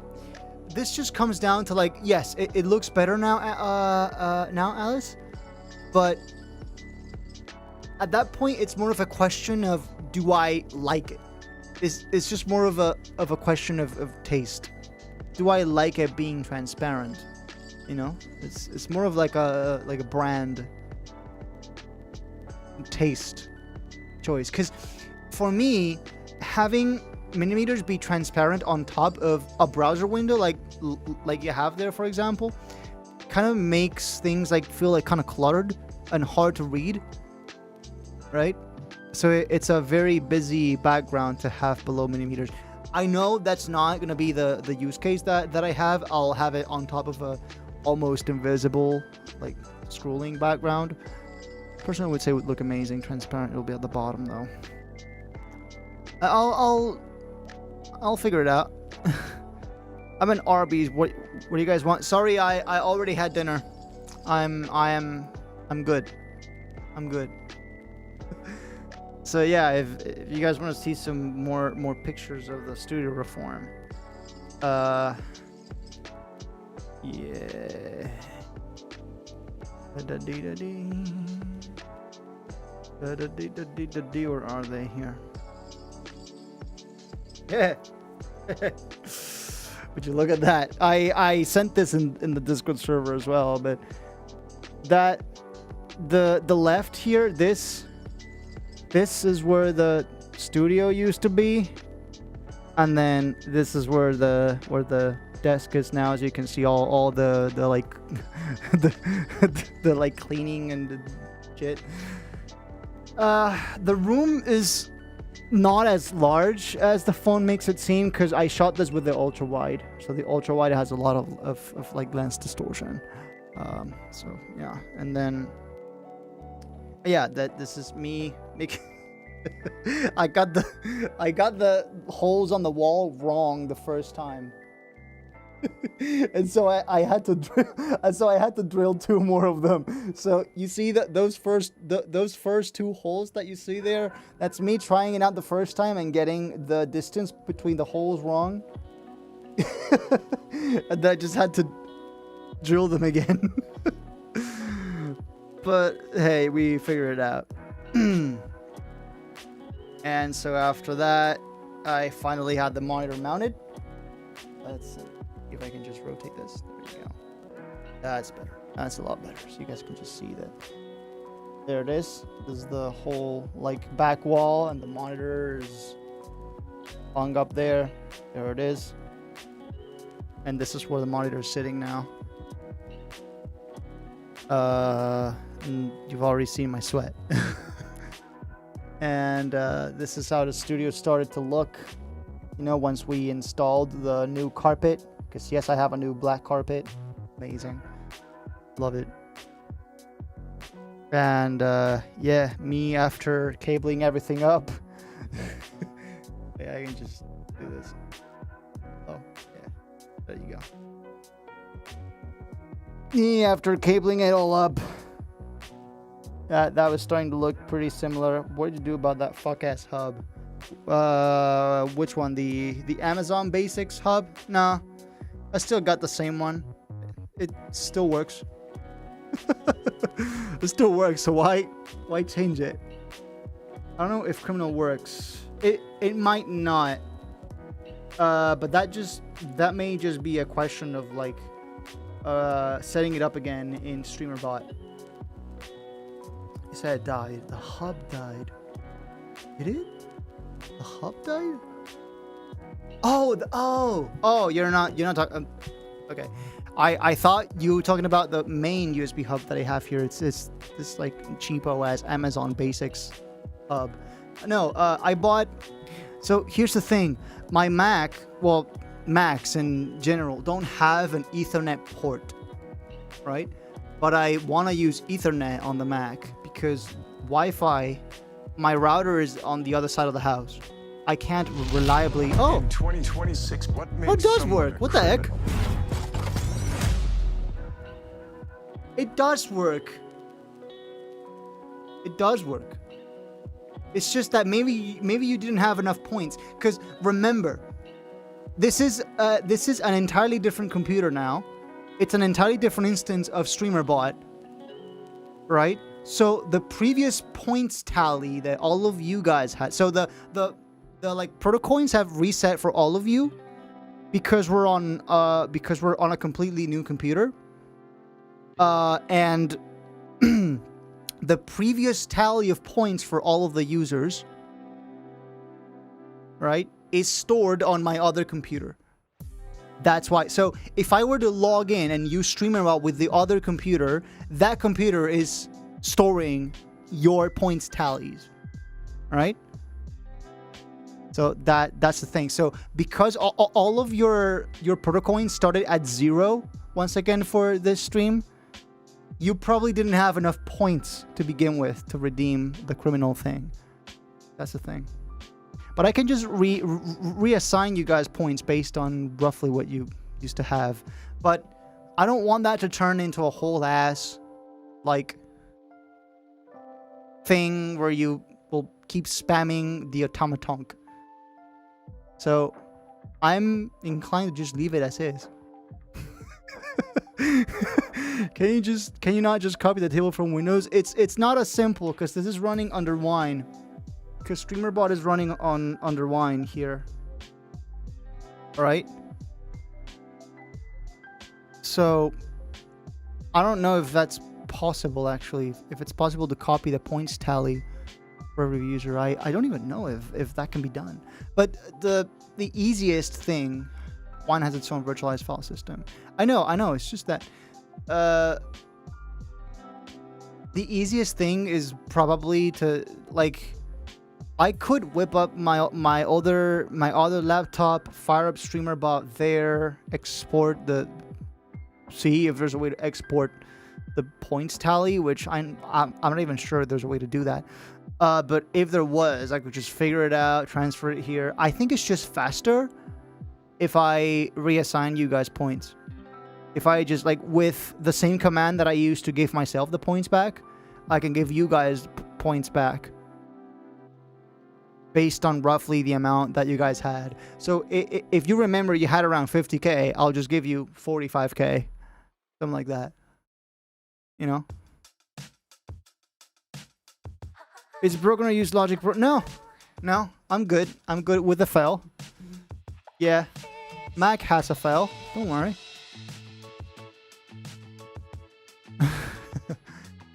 Yeah, so MacBooks don't have an Ethernet port, but I want to use Ethernet here because the router is on the other side of the house. And Wi-Fi doesn't work reliably here, right? It doesn't reach. So I bought myself a USB hub that had an Ethernet port. So it arrived at more or less the same time that I got the MacBook, right? So I opened up the MacBook for the first time, I started setting it up, and I tried out the hub. The first time I plugged it in, it was working. So I thought, okay, well, we are gaming. We're gaming, right? Hi, WP! You have an entire back wall, an entire empty back wall for you to fill with stickers, with souvenirs. It's all yours. It's all yours. We have a brand new empty back wall for you to fill. It's all yours. I have a couple of posters. I still have the Regnum Ultra poster. It's just that I haven't moved it yet, so it's still the same place where it used to be. So if I get up here, the Regnum Ultra poster is still here. It's just that I haven't drilled new holes on this wall yet, because I want to hang this poster somewhere about here. Somewhere about here, so you guys can the poster in the background. And then there's this other one with the Astro Realm that I'll probably put in the other wall somewhere there. The rest of the space, all for you.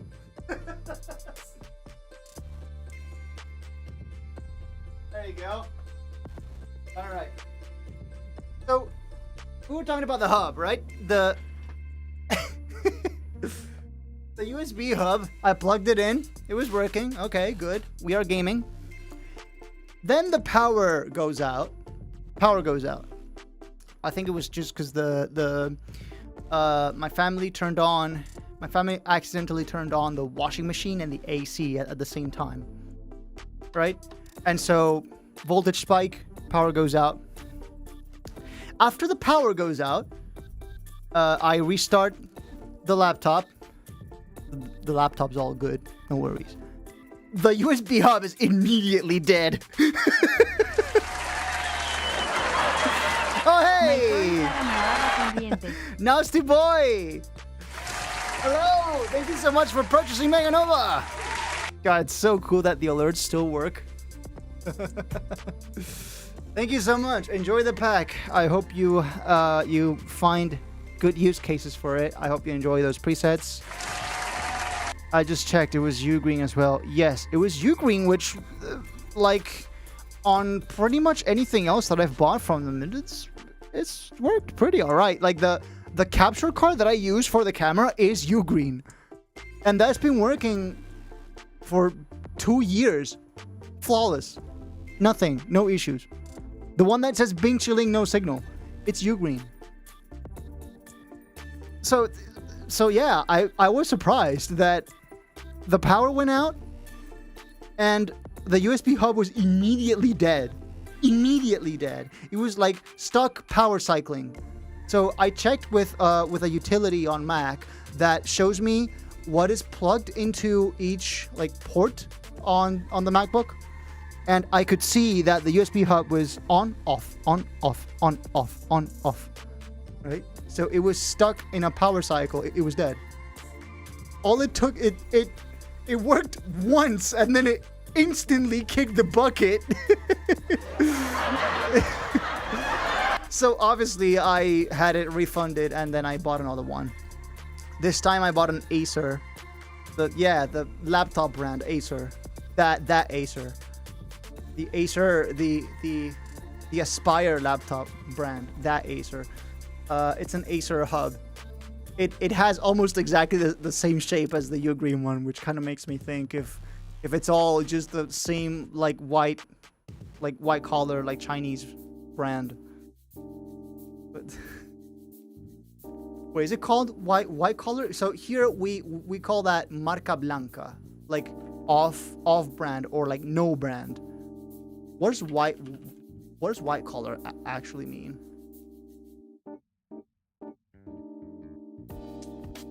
White collar.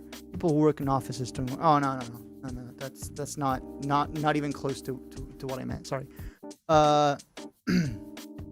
We checked the Acer one too that day. Actually, we still chose the Ugreen one. Yeah, well, the Acer one, I actually that day I had it with like a 10% discount, like coupon code on Amazon, so it ended up costing the same. So the Acer one was more expensive, but then the day that I bought it, so the day that I refunded, the day that I returned the Ugreen one to have it refunded was the day that I bought the Acer one. My turn. Hey, my turn times 2. Nova bundle. No street boy. Thank you so much for getting the Nova bundle. Appreciate you many much. Very, very many. Yes, I speak English, by the way. We checked the Acer one. We still chose the Ugreen one. Yep. Because it was cheaper. But yeah, when I returned the Ugreen one, I actually managed to catch a like discount coupon code on the Acer one. So the Ugreen was like 24 euros. Had the 24 euros refunded, and then got the Acer one for the same 24 euros. So I just got one for another. Is this a new thing? It didn't show an alert the stream I bought the Nova bundle. I think it is. It was there. It was set up in Streamlabs, I think, but not in Fourth Wall. So I think it was a matter of me logging into Streamlabs with Fourth Wall, of me like turning on the Fourth Wall integration on Fourth Wall. Because like on Streamlabs it was set up. It was like correctly set up and everything, but the integration on Fourth Wall was off for some reason, so I just turned it on and now it's working. Cool. Yeah. That's also why that's also how it showed the alert for Token Machine buying that t-shirt. By the way, I don't even know if he's picked it up. Has he picked up that shirt? Has Token Machine picked up his Modus shirt that he bought? Because it arrived. And then they tried to deliver it to him, but he wasn't home.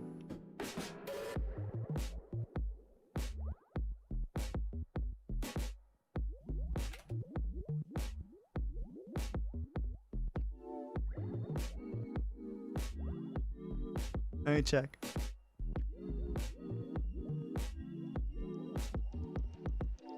Package shipped. What are you willing to bet he hasn't picked it up yet?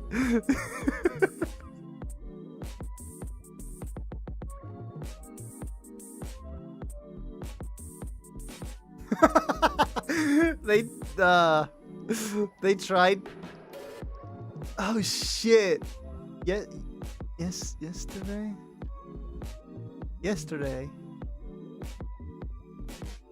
Oh yeah, no, like this morning.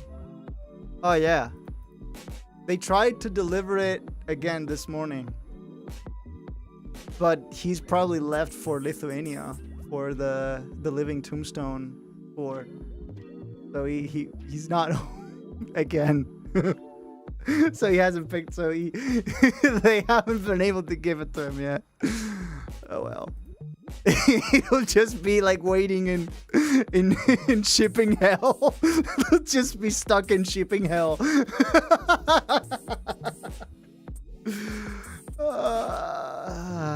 We'll be on for a full yeah. Dude, I tell you, that shirt's going back to the factory. Can you imagine the shirt being stuck in shipping hell for like 2 months and then just going fucking back off to the factory? Wait, computer just crashed and refuses to turn on winch plugging. What? Consider resetting. Your Mac is an Intel one, right? Consider resetting the SMC. There's a like command. There's a like hotkey that you can do. I think it was while the laptop is turned off, you can reset the what's called the SMC. It's like the what was it called? System memory controller or something like that. Zach, hello. I think you've manipulated your GPU die.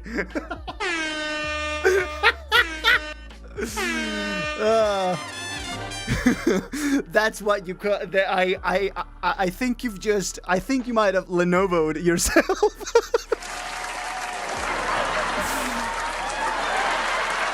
Sorry, I probably shouldn't be making fun of that, but I probably shouldn't be making fun of that. But I just. Sorry, I kind of had to. I've been through that. Well, not that specific issue, but I've been through having a very expensive laptop die on you, and then having to buy another one. The day Paul was buying the MacBook, I would have clicked. Oh, do I fuck it? Yeah, Xylo and I were on a call the day I ordered the MacBook. We hopped on a call to do some beta testing for Freakrun for Took Machine's upcoming game. Yeah, and we hopped on a call, and we ordered the MacBook live on that call, and I was like, "Do it, just do it, like Palpatine, do it." I just came back from watching the new Spider-Man movie. Now I'm pissed off. What? Wait, no. Okay, first off, no spoilers. No spoilers. I'm gonna need to watch it. Okay, I watched No Way Home, and I kind of need to watch Brand New Day now, but no spoilers. One thing you will tell me. Is it bad? You will tell me this. And then we shall proceed to talk no more of this movie for the remainder of the stream. I'm gonna buy Mega Nova once I make back all the money I spent for the hotel and shit to meet Japan apparatus. Cause goddamn, they were, yeah. Every trip to Madrid for Spain dubs without hotel. So you have to keep in mind that whenever I go to Madrid, it's like a lightning, just like express trip. I'll spend 24 hours. Like within a span of 24 hours, I'll travel to Madrid, have dinner with the crew, go to Spain dubs, take the train back home, and then be back home within a span of 24 hours. No sleep, by the way. Zero sleep, save for maybe the 3 hours of the train ride back home. That's all of the sleep I'll get in those 24 hours. So every trip I do to Madrid, no hotel. So like I'm not even staying for the night in Madrid. As soon as the show ends, 6 a.m.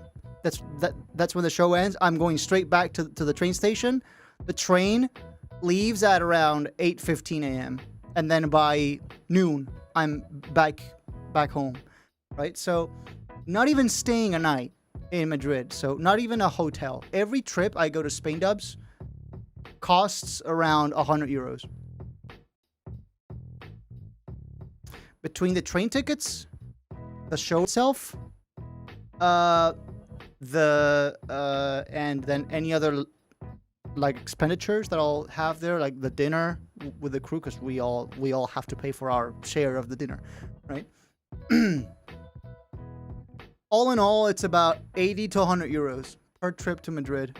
So every 3 to 4 months, every time I go to Spain Dubs, I'll spend around that much, and that's not even with a hotel night stay.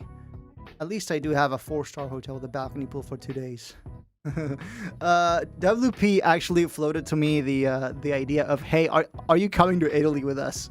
I'm not like, as much as I would love to, because I actually could. I don't actually need a passport to fly to Italy because it's in the Schengen zone, right? It's within Europe. I could just fly with my national ID. I don't even need a passport to go to Italy. So I'm all set. I could just show up at the airport, go, I want to fly to Italy, right? And I could go there. Boom, done. But there is a slight problem with that. I just spent $4,000 on a new laptop. So spare me, okay? Bear with me.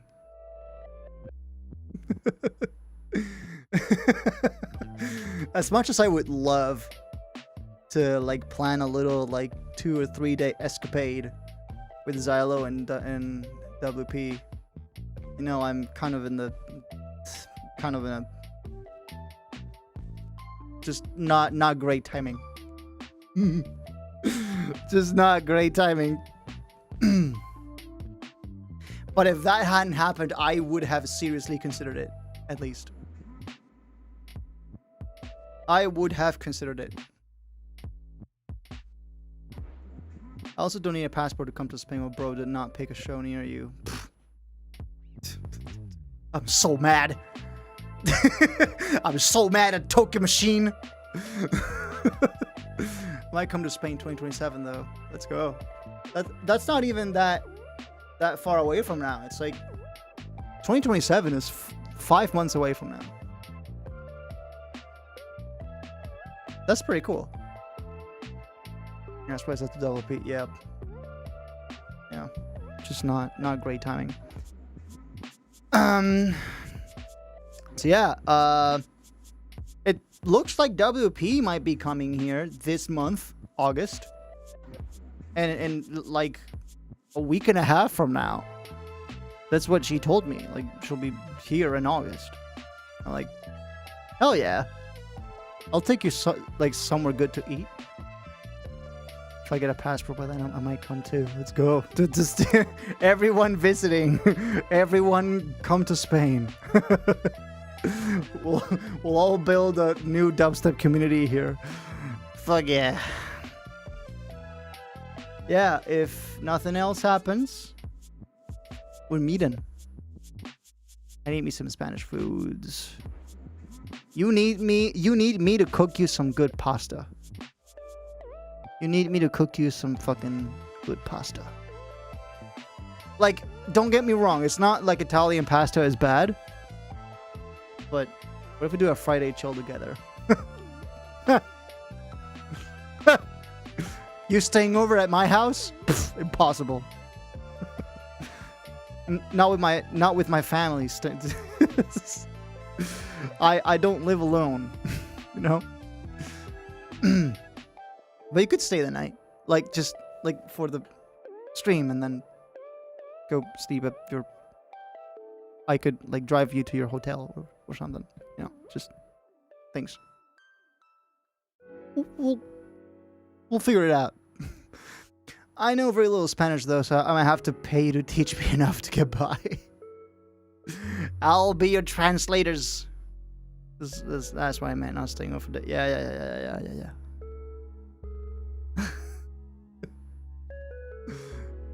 Sure. Like if I lived on my own, right? If I had my like own apartment, you could stay over. I don't fucking care.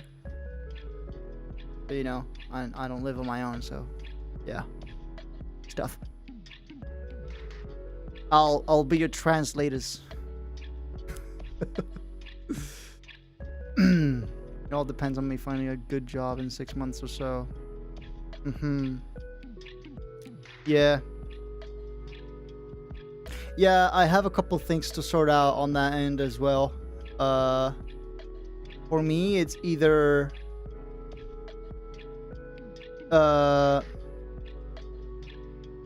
get my break, like get a good like break into the next step of the ladder in the scene, right?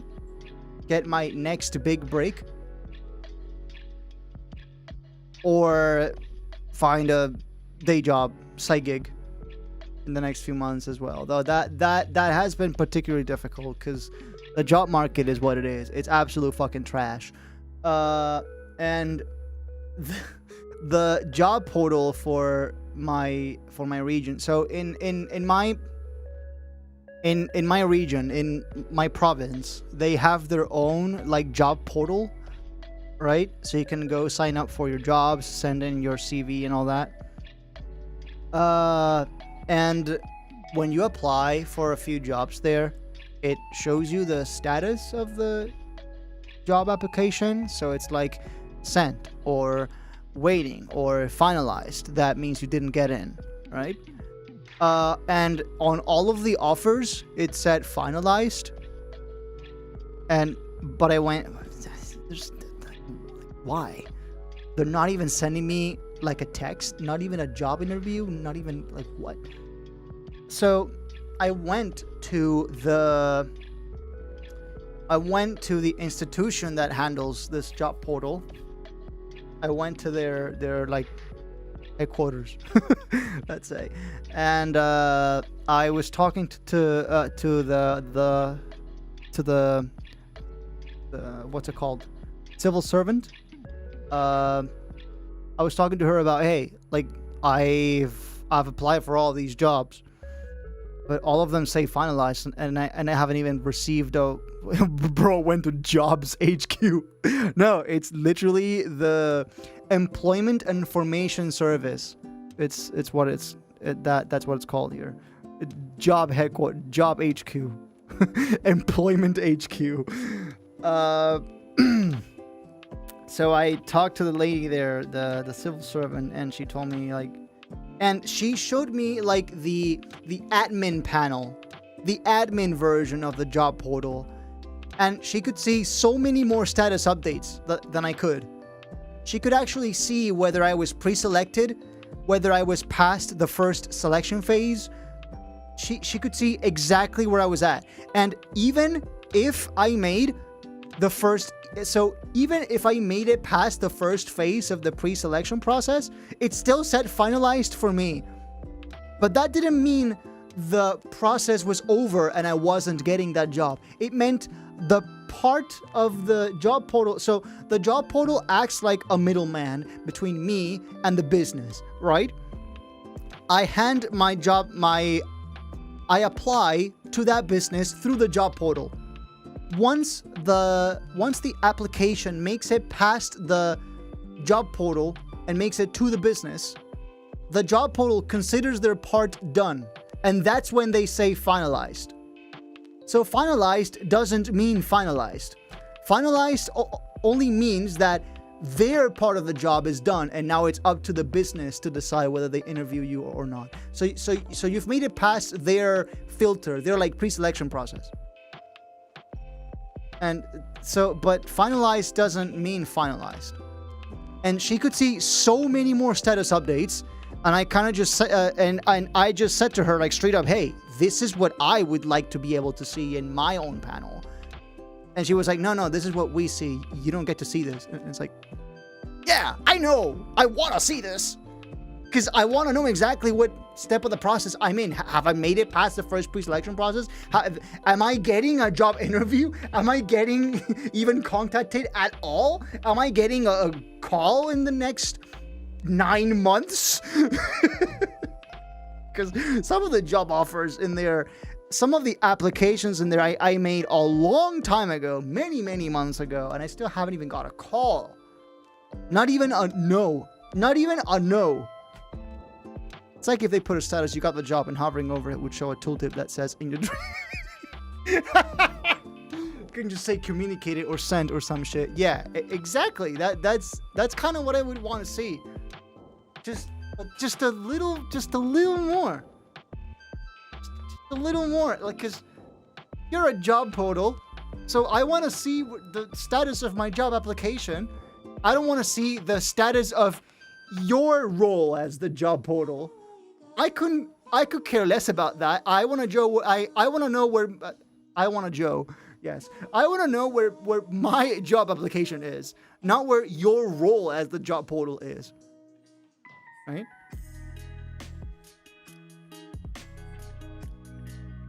That's like I want to Joe. That's like if Amazon said delivered the moment your package made it out of their facilities. That's not delivered. That means it came out of their facilities and it's on your way to you. But it's not delivered yet. That's kind of the analogy here. Delivered to the van. Exactly. Wow.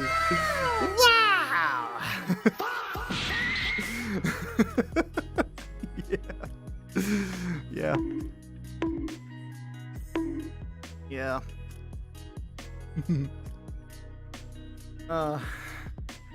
Brother.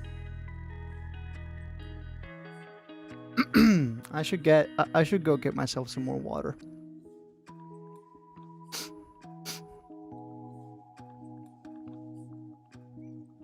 Oh, you got the bonks like the E-man. Like the E-man. E. Wait, I do have the token machine E. Hold up. Here it is. E. E. E. E. E. Only we know what E stands for. E. Looks like I'm gonna have to reset my computer. You mean factory reset it? Can you at least get the data out? Like, can you at least boot into recovery mode to pull the data out or something? Like, can you at least do that?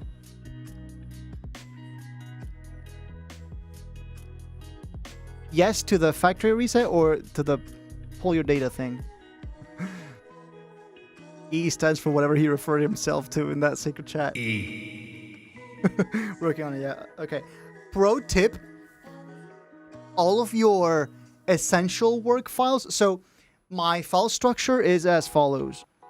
The most essential files are backed up to my cloud. So they're in the built-in storage on the Mac, but they are backed up to the cloud. Right? So the FL projects, the YouTube videos, the YouTube exports of the videos, the DaVinci Resolve project library, the Cinema 4D project files. Those are all backed up to the cloud. The plugins, you can just re-download them after the fact. If anything, maybe you can keep the installer files on a separate hard drive. And then the stuff that you actually use, so like, for example, my personal data, like family pictures and all that, I keep in an external hard drive. My contact libraries, stuff that I need to work and that is really big and that it would take a long time to re-download, just keep it all in separate drives. Try to have as little mission critical stuff in your built-in storage on the Mac as possible.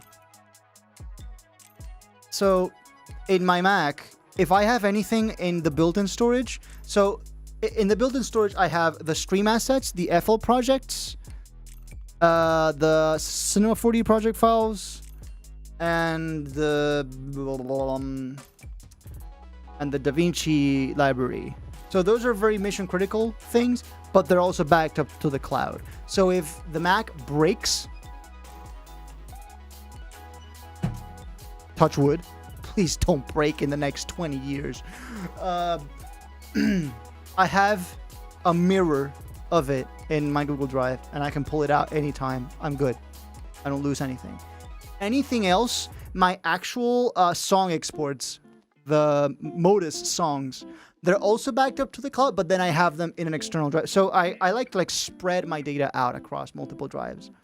That not only speeds out load times, because you're not loading everything off of the same drive, but you also have some level of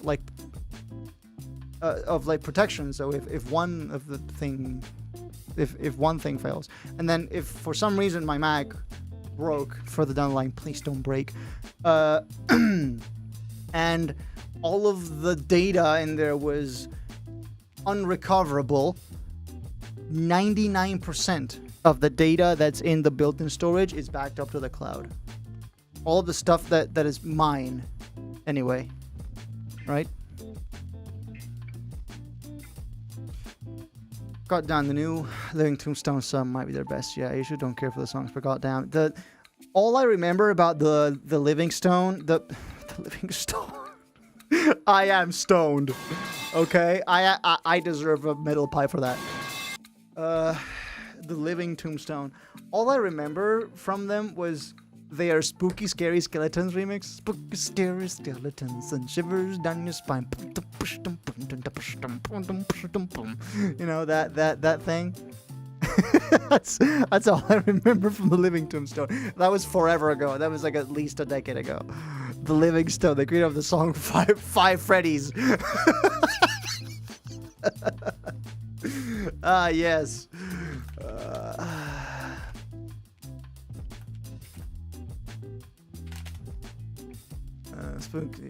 Spooky Scary Skeletons remix.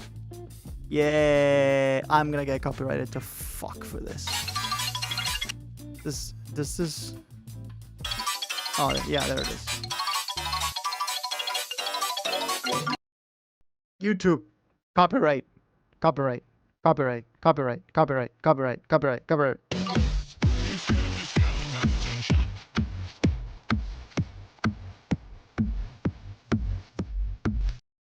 That's all I'm gonna play. There you go. I'm gonna send you the link. You can do the rest yourself. You can listen to the rest yourself. I got in the normal OS, but I'm gonna back everything up and reset anyway. Yeah, that's a good shout.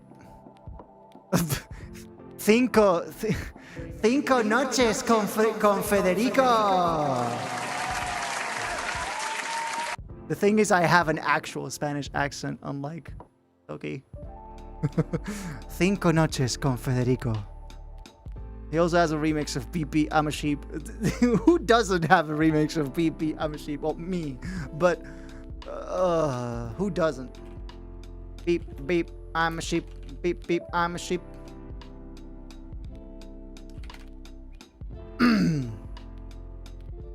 Oh, they made it for the ASDF movie.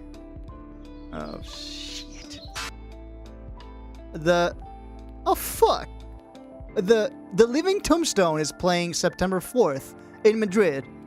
What? How did I not know about that?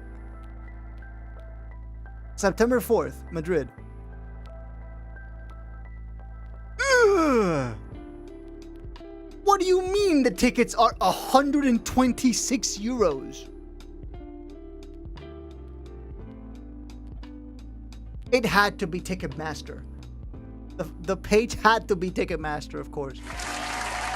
I told you that, brother. Yeah. I know Toki won't be in that one, but still, the Living Tombstone, right? Would be cool. Would be cool. 126 euros.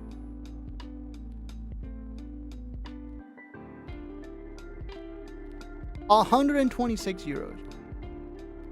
Sure, it says VIP package, but to be fair, it does seem like it's the only type of the only kind of ticket left, because all of the others are sold out. So it says general entry, early merchandise stand, sound check party, one group photo with TLT before the concert, signed poster. I mean, sure, VIP experience, right? Still, 126 euros is steep. You pay 126 euros to have access to the merchandise stand. Just to be able to get to the merchandise stand. Not even like get merchandise. For 126 euros, I would expect to get merchandise. Not to have a chance to visit the stand. But hey, it's just okay. We have free VIP thanks to the masked man. Yeah, you can just RSVP, right? I know. You know, it would be nice to have Toki like come to Spain Dubs. For sure. But, well, I am also, well, not just when it comes to the Spain Dubs event, the Spain Dubs events in particular, I have attained some form of like VIP status within the Spain Dubs collective. I have priority access to tickets. I can buy my tickets for Spain Dubs before anyone else now. I also have pretty much unlimited access to the green room, whether I'm playing or not. That's not to flex or anything. It's just it's just that I like helping the and they know that I'm a good presence to be around, and I like helping and just being around with the artists, like making them feel at home, right? So say someone like big comes over, I'll do whatever I can to help them like make themselves at home, just like have a little conversation with them, like maybe like if someone's nervous before their performance, just like try to calm them down, maybe step up for the back to back at the end of the night if we do that. When we do that. But yeah, I've been to Spain Dubs enough times that I can say I have priority access to tickets. So whoever comes, I'll probably have a ticket just for myself. I'll probably be able to get my own like numbered ticket. But the same can't be said for Ticketmaster. Ticket fucking master. So yeah. Okay. All the tickets sold out in 10 days. Italy was our biggest venue in Europe, and even that sold out. How big was that? So if like Toki were to come to Spain Dubs, I would have like I would not only be able to RSVP through him, but through Spain Dubs themselves. So I would have like double VIP access. I'm a VVIIP.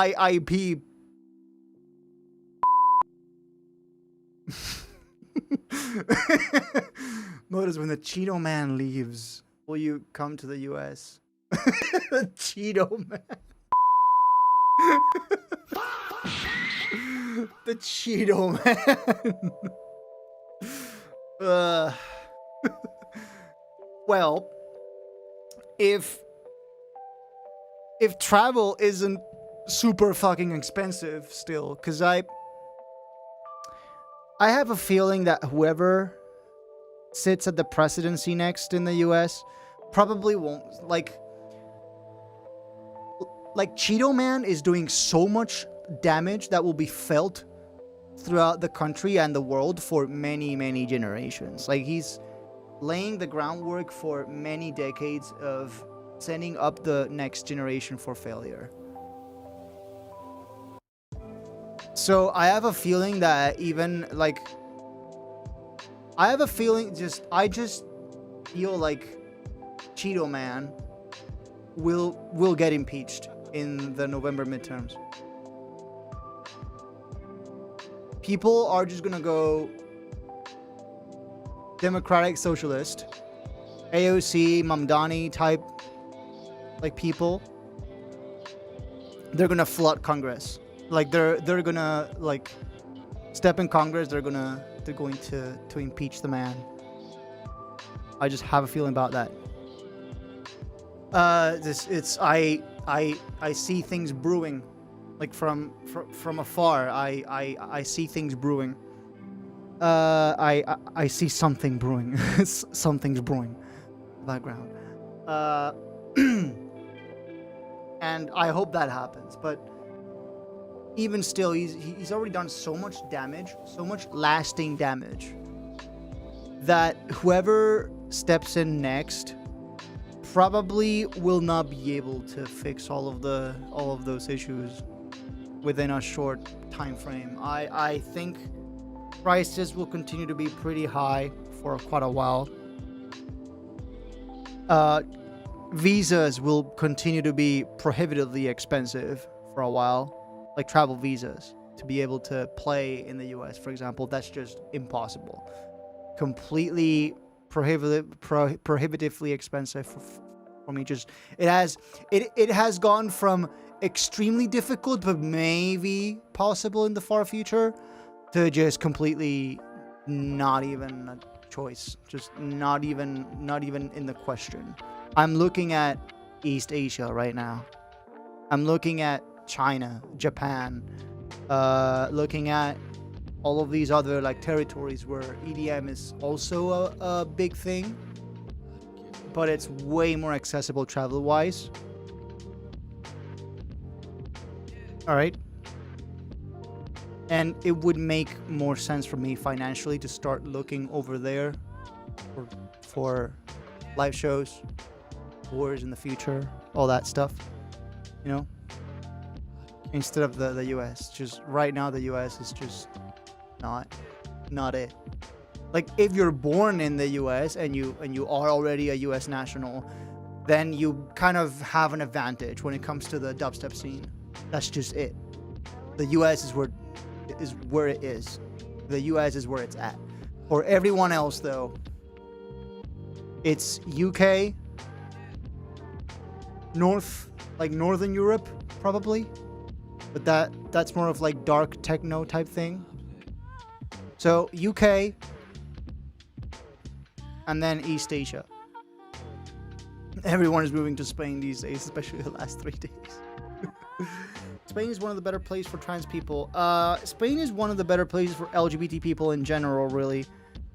But it depends. It heavily depends on, you know how in the US you can have a very different experience depending on which US state you're in, because each state has different laws.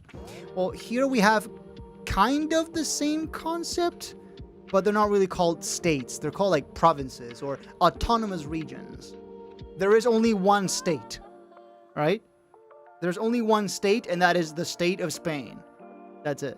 But then Spain is divvied up into like into 17 autonomous regions. So where I live, Murcia is one of the provinces, right? The capital of Murcia is Murcia. Is Murcia city. It's a city called Murcia inside the region of Murcia. Yeah, because that's not confusing.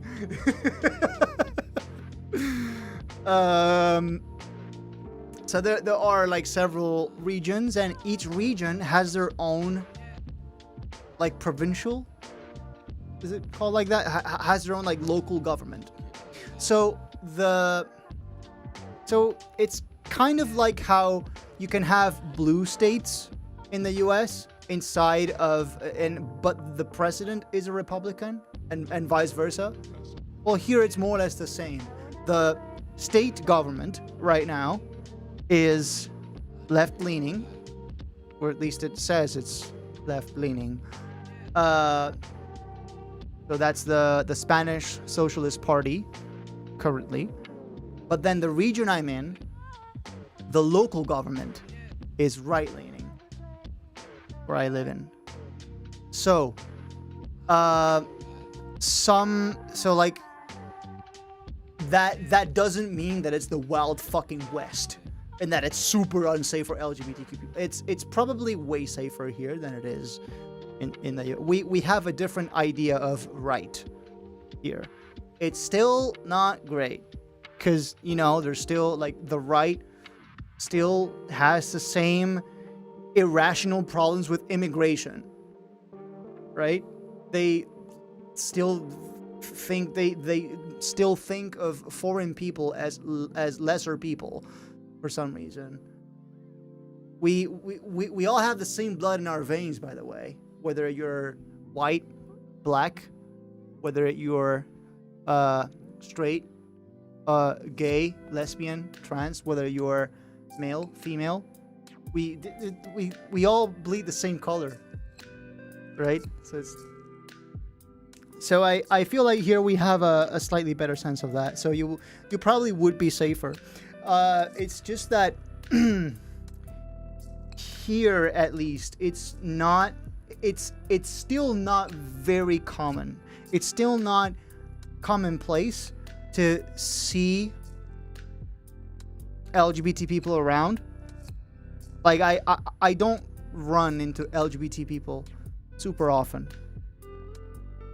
right? And when other people run into LGBT people, they still kind of think of it as this weird, foreign, like they're not necessarily against it, right? They're not necessarily against it. Like, they're not, like, they don't have this, like, irrational hate for them. It's just that they still think of it as weird, right? As it's this weird thing that they don't quite understand yet. Like, they respect it, but it kind of feels like they're walking on eggshells, right? That's kind of how I feel things are at the moment. But you can legally not be discriminated over your sexual orientation for getting a job, just using, like, public services, right? You can legally not, you can legally not be discriminated for that, right?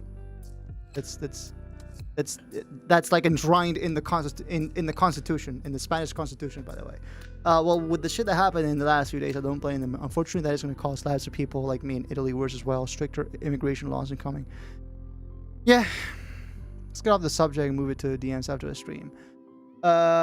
It's pretty close to 1 a.m.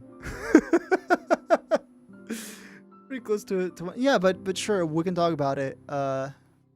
Like maybe tomorrow or something. Maybe I can make some time to kill, or just now, just like over the phone while I'm sitting in bed. Just 12:42 a.m. Correct. Interesting time to join stream. Hi Violet, we are having a very deep conversation about how LGBTQ plus people are perceived in the US versus in Spain. So yeah, the general sentiment or what I feel like is the general sentiment among most people is like run-of-the-mill people, like just like the average NPC citizen, right? Is that there is respect for it, right? You will probably not be discriminated for it. Like 99% of people won't really like think any less of you, but they still perceive it as this kind of like novel, weird thing that they don't quite understand yet. There you go. Go to sleep. I want to play GD. Go play GD. What the hell you did? Just you could, or. I feel like you might need some detoxing from GD. It's like people playing League. You like League? Playing League is no better than like smoking. It's same dopamine. Same addiction.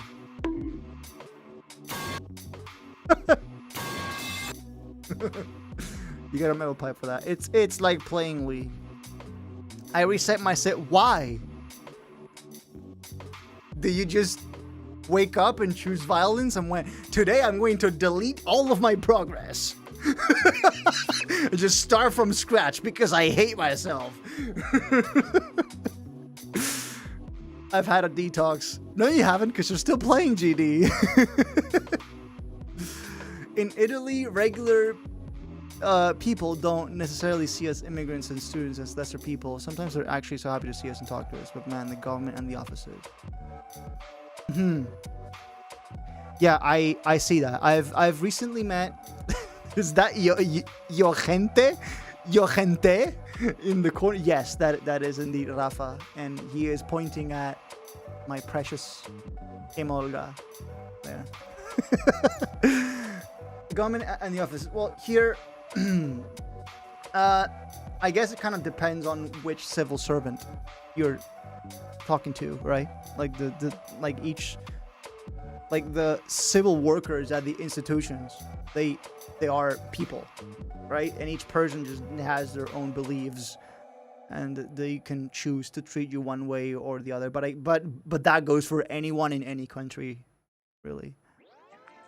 I chose violence today and decided to waste my therapist time by driving me all over the place. Why? Driving is therapeutic. Well, for me it is. I love driving. For me it is therapeutic.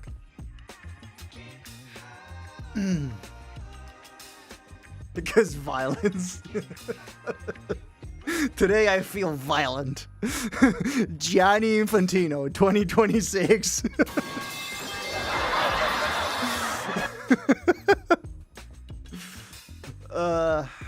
Today I feel... You guys have seen that video, right? The Gianni Infantino meme? Or is it Gianni?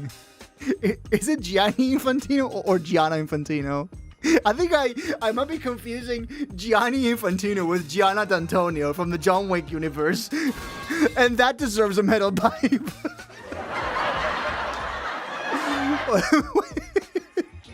You understand me, Xylo, right? You just recently watched John Wick. I almost snapped at my roommate for coming in unannounced today. Is that a bad thing? Like, did that, like... Yes. Ziolent. Yes, Ziolent. But it is Gianni Infantino, okay. Yeah, dude, my head, it's cooked. I keep confusing Gianni Infantino for Gianna D'Antonio.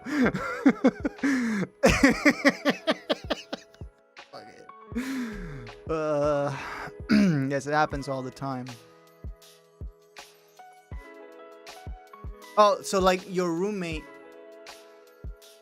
from your like flatmate, right? Your like apartment, and then they come over to your room, right? Or something like that. Man, me and my roommate don't announce shit. We just live. I mean, sure, but let's say there are people who are like completely insensitive to. Let's say you work from home and you share an apartment with someone. There are people that are just completely insensitive. It doesn't fucking matter how important what you're doing is.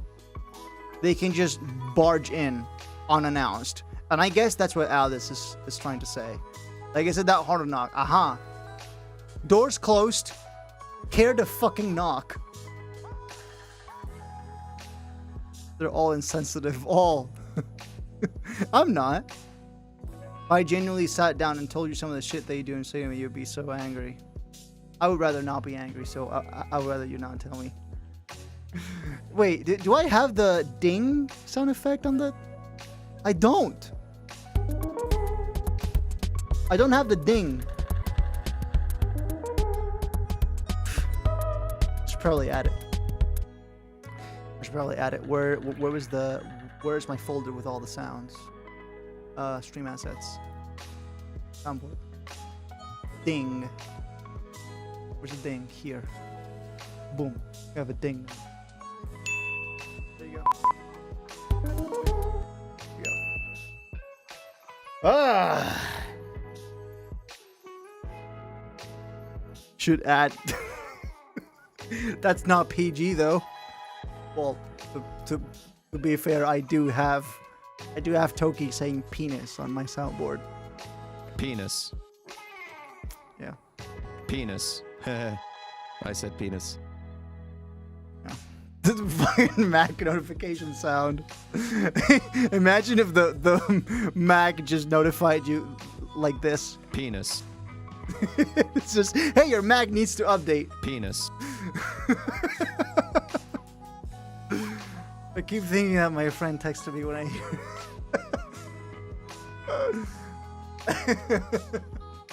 Yeah, so like the door, so dude, does that happen even in the bathroom? Because I know people that barge in unannounced even in the bathroom. Like, you'll be taking a big fat number 2 and the door is closed, and they'll just open the door and like go look for the hair dryer or something. So do you know the story behind... No, I don't know the story behind cock and that. Yes, they don't knock and they say, well, you should lock it if you're in. Like, what if I forget?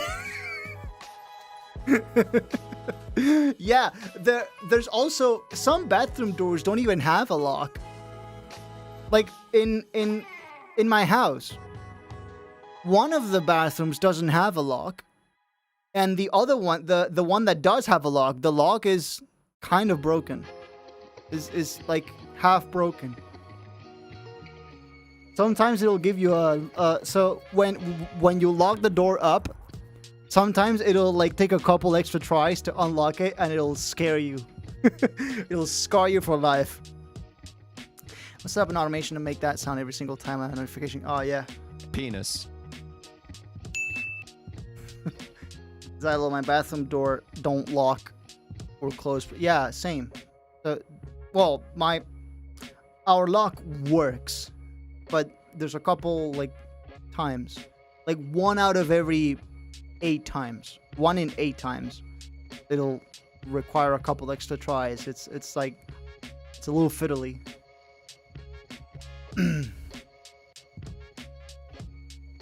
A quiet Discord ping needs to be added. I could do you one better. I'll do you one better. Yeah, it's just that I've been filling up the soundboard with the sounds, right? But I'm only like halfway through because I completely forgot the order in which I had all 64 sounds on there's no way I can remember the exact position of the 64 sounds on the board. So I've just been like adding them. I've just been like rebuilding my old soundboard preset from memory. It's like that one video of Super Mario 64 rebuilt from memory. You guys have seen that? Like Bob on Battlefield from memory.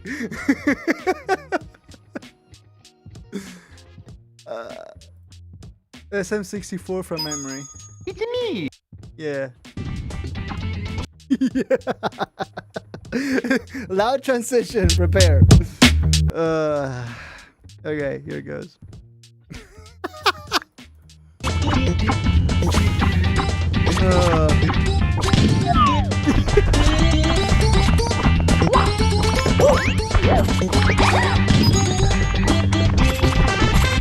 Hey, it's a pretty good recreation, not gonna lie.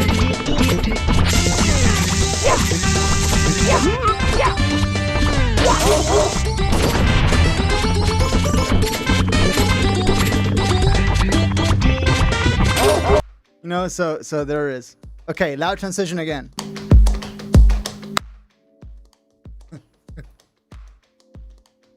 Boy.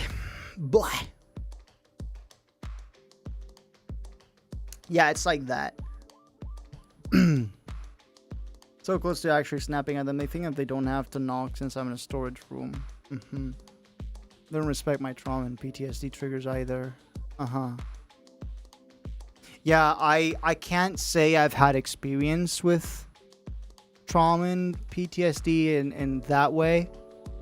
I can't say that it triggers any sort of like PTSD for me, but I can kind of like get myself in your shoes there. One of the things that pissed me off was my roommate telling me he's mad that I hop on Discord. Speaking about Discord, I said to Violet, I'll do you one better.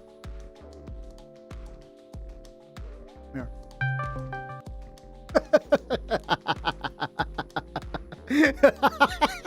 Jumped right out of your seat, huh?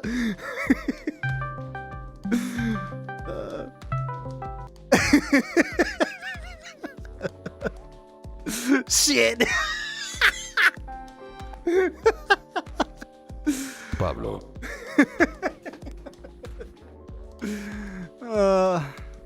My AirPod's about to die. I think you streamed too long.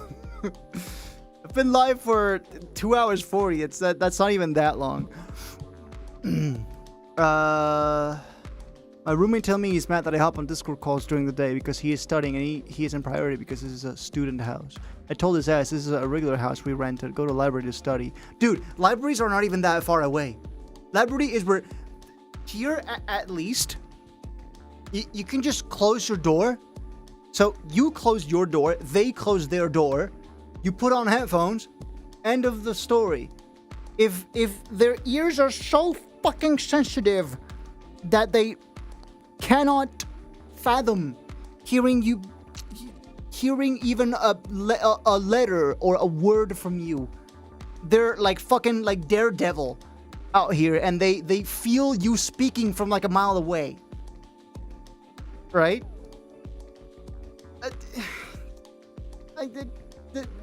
They can just get active noise canceling headphones, not gonna lie. That, or like you said, they can go to the library. The library is where literally all of the uni students from the region go to study. My sister goes to the library to study sometimes, and she meets up with the friends to study there. It's not that difficult. I don't know. Go to the library to study. They had things like libraries for Discord calls. I go. If you want quiet, go to a library. And a few days later, he started yelling in the morning at me, saying, "You stay up until late and I can't sleep." I said, "But I don't talk or make noise." And he said, "Your sound of walking and putting the coat on the hanger after you smoke makes me not be able to sleep." Okay, I can kind of relate to that in a way, but that's only because I have the conditions that I have. Like I have perfect pitch. I have that. I have Tourette's, with the tics, with the neck tics and all that. I probably have some form of neurodivergence, right? My ears are super sensitive to, like, if my fridge hums, if the kitchen fridge hums, I'll notice it. My parents had to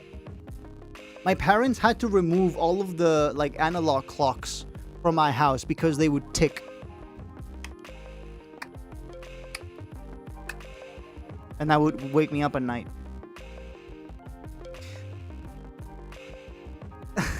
So I can kind of sort of relate to that in a way, but does your roommate have perfect pitch?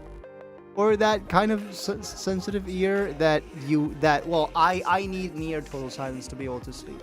That or constant random noise. So like fan noise I can sleep with. But like transient sounds, like someone, like footsteps, right? Footsteps, opening the fridge, using the bathroom sink. Those noises will probably wake me up. No, this fucker is perfectly illogical logic. Okay, the thing is, he doesn't have any conditions. He just expects everyone to basically die when he goes to sleep. And I'm like, I'm not gonna sleep just because you did. I'll try to be quiet but not sleep because you do. So, It's just, I would love for those people to experience it the other way around. So when you go to sleep and they don't go to sleep, you go yell at them and see how they react. They'll probably act like super entitled, like basically telling you, I can do this, but you can't. You should sleep when I do, but I shouldn't sleep when you do. You know, it's like, I get to do whatever I want, but you don't. And they'll act entitled as fuck.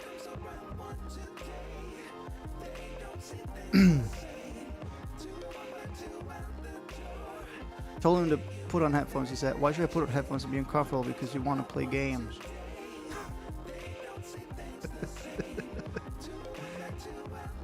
Oh, man.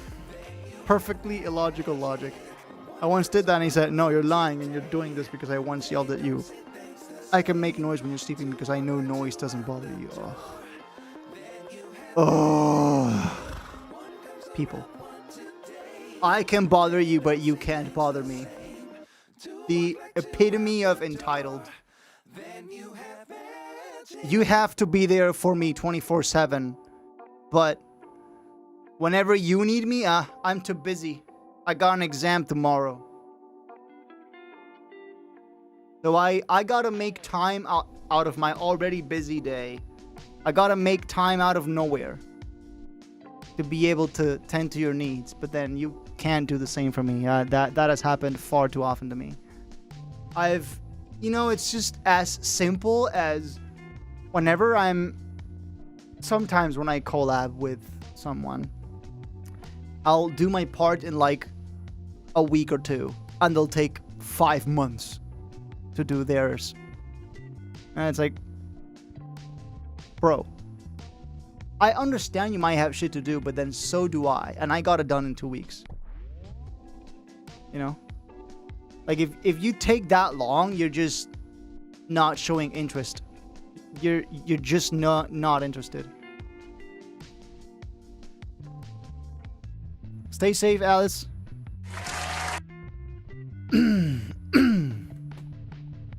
Basically wants me to live with him instead of him living with me or us living with each other. Says he has priority to control noise in the room.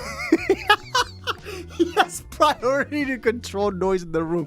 Yes, he's the room admin now. he's the server owner. He's the Reddit mod of that house, brother. He is the Harry Dresden to that apartment. Open the fucking door. Or I'll end you. He thinks he's the Reddit mod in the room. Yeah. Because even though this is a regular house, we are all students, and I must shut up when any student in the house is studying, even in broad daylight. Yeah, that brings me back to one situation that I had. This was a one-off situation, right? It happened once and it never happened again, but still, it was weird that it happened even once. Sunday morning, noon, okay? Not even like early morning hours or late night hours, okay? It was Sunday at noon, okay? I was in, back then, I was renting an apartment in Valencia for my internship. I was finishing up my sound technician, degree, my sound technician studies. And I went to Valencia for this internship at a video game sound studio. Sound studio for video games. And at the apartment that I was staying at, I was on my own. I was alone for 3 months. I lived alone for 3 months, but then I was surrounded by neighbors, right? And the soundproofing in that apartment building, let's say, wasn't great, if non-existent. Basically non-existent. You could hear the neighbors having fun at night. Let's just leave it at that, okay? And I was producing, I think, and at one point I just took off my headphones and I turned up the speakers to check on what I was doing on speakers to like do like a speaker test. 10, 20 seconds later, I get a knock on the wall. Turn down the fucking speaker, basically. I get a knock on my wall. And I just screamed out loud. I actually screamed out loud. Dude, it's noon. What the fuck?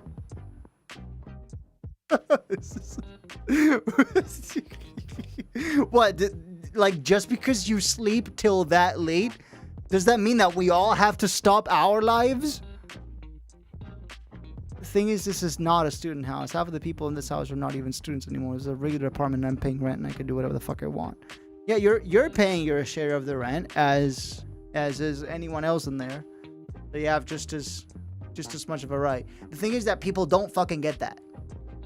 People don't fucking get that. Modus being pissed. Oh, you haven't seen me pissed.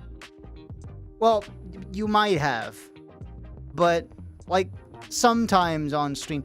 The most recently, maybe with the whole Lenovo thing, whenever I was talking on stream about Lenovo and their like warranty repair fiasco, like a venture thing, me trying to get a repair from them, maybe you might have seen me like 20% pissed. You have never seen me 100% pissed. You don't want to see that part of me. I don't want to see that part of me. I don't like being 100% pissed, but sometimes I have to. Things are just that fucked up that I have to snap. I can guarantee you have never seen me snap like that.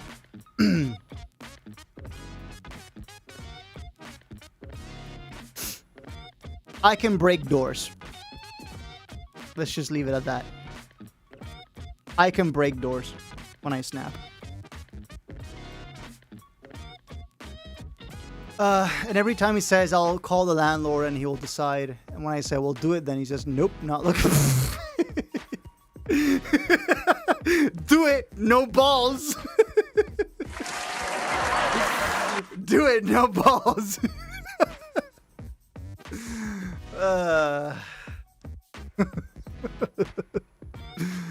Man, I have broken my hand because of punching in the wall when I was mad. Although I haven't broken my hand, but I've definitely bruised it.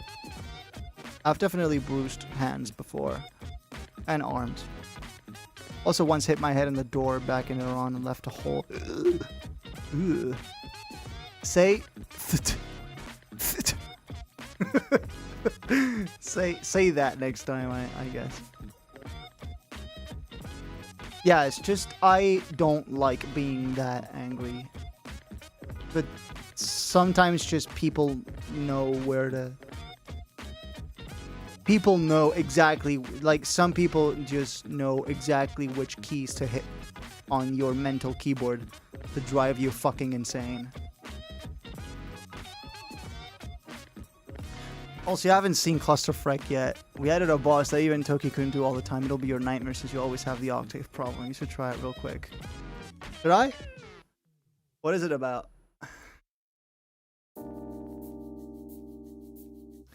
Oh shit.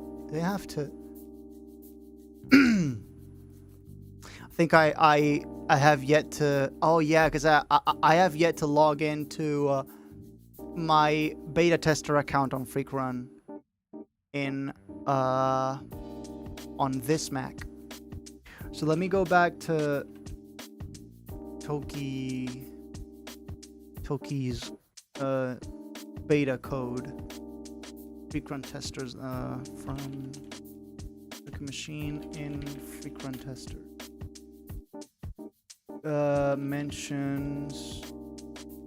Mentions a specific user or modus.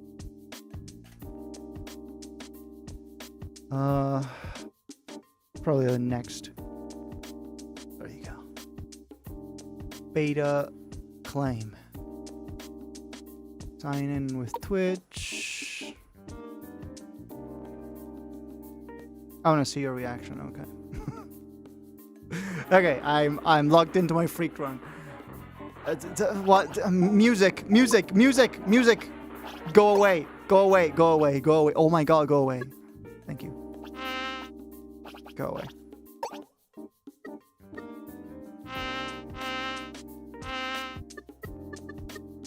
There it is. Okay. Loud transition. 1, 2, 3.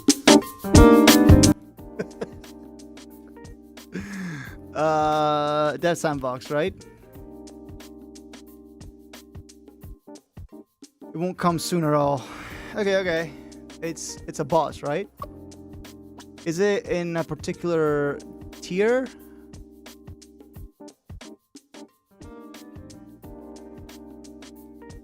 The hell are yeah, that's a bug. That's an OBS plugin bug specifically. Tier 4 minimum. Okay. It's a bug with a plugin that I use for OBS called Media Playlist Source. It's basically a source that allows me to have a like shuffled playlist. So the background music that you hear right now, that's that is a playlist that is running inside of OBS with a third-party plugin. Apparently, the third-party plugin has issues past OBS 32.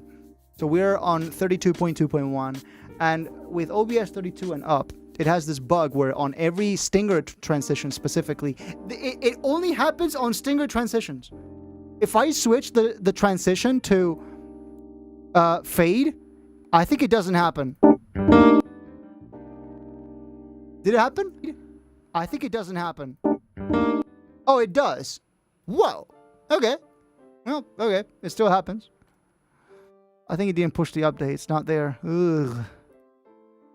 And so, wait. What if I use the... What if I have no transition at all? What if I just do a hard cut? What if I have no transition at all? What if I just do a hard cut?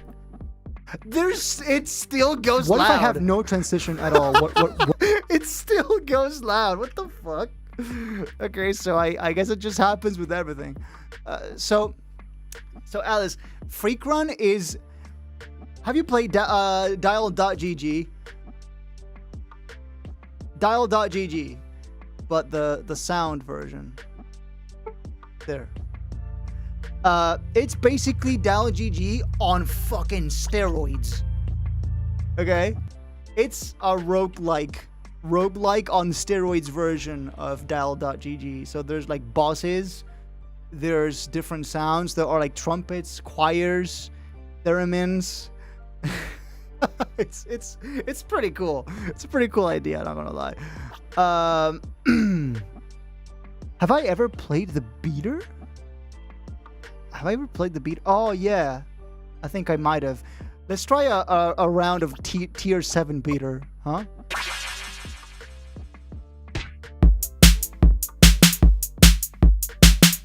Okay.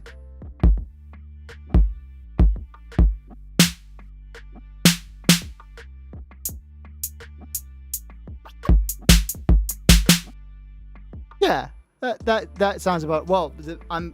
I have not prepared for this.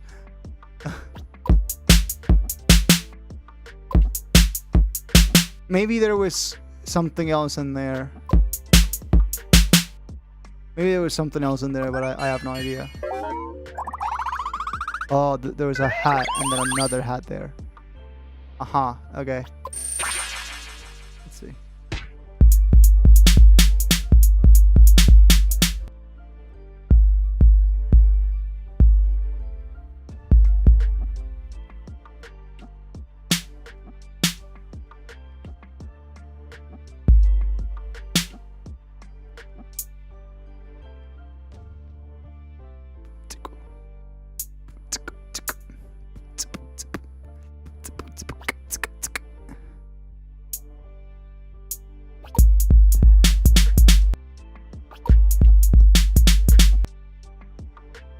I'm missing another one.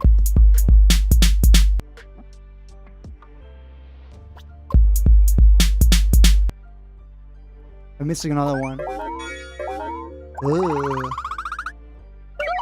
Yeah, that is pretty bad. I mean, that was a pretty fuck-ass rhythm, not gonna lie.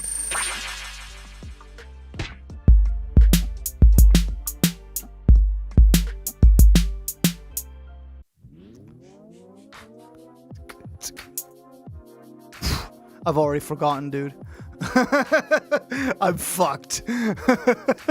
So, does tier 7 affect how many repeats of the round it gives you, Zalo? Does tier 7 do that? Because two reps is not a lot. It's very, very little. It's a boss that gives between 1 to 3 tones on an instrument, or for example, a flute wants you to get the same exact frequencies on other instruments like the reed or the trumpet. Ah, that is pretty cool. I would love to try that. See just how much the octave thing is an issue. 3 reps for lower tiers. We are redoing the entire tier system. If you saw it, I am not, but I don't know if I want to pull up the Kanban here. Maybe just a little too devy for the stream. Yeah, but he didn't push it, so it's not there. Typical. Typical politician. All idea, all tests, no push. All vibe code, no push.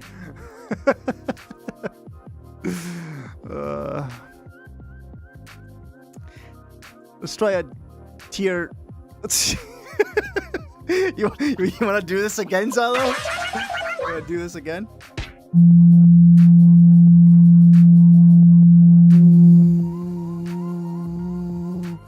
Okay. 220, A, below.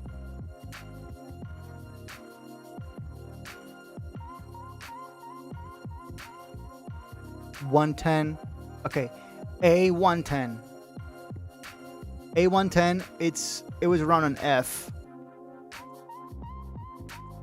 So A55 and A110, it's in that octave, and it was an F. So tritone, which should be exactly in the middle, right? The tritone splits the octave evenly. That's A55, A110. I think it was not done. So E flat should be exactly half between 55 and 10. 55 divided by 2. It's 27.25. Is that right? No, 27.5. So 55 plus 27.5 was 80. Oh, my brain can't. It's past 1 a.m. Oh my god, my brain isn't made for this. My brain isn't braining this late into the night. 55 plus 27 and a half. 70. Carry the 7, 5, 12. 82.5 should be an E flat. No. So it can't be that far off. I'm gonna go with 92. Oh, it was the wrong octave. Okay. See? Will not give you this much time in game. It doesn't matter. I gave it the. It was the wrong octave anyway.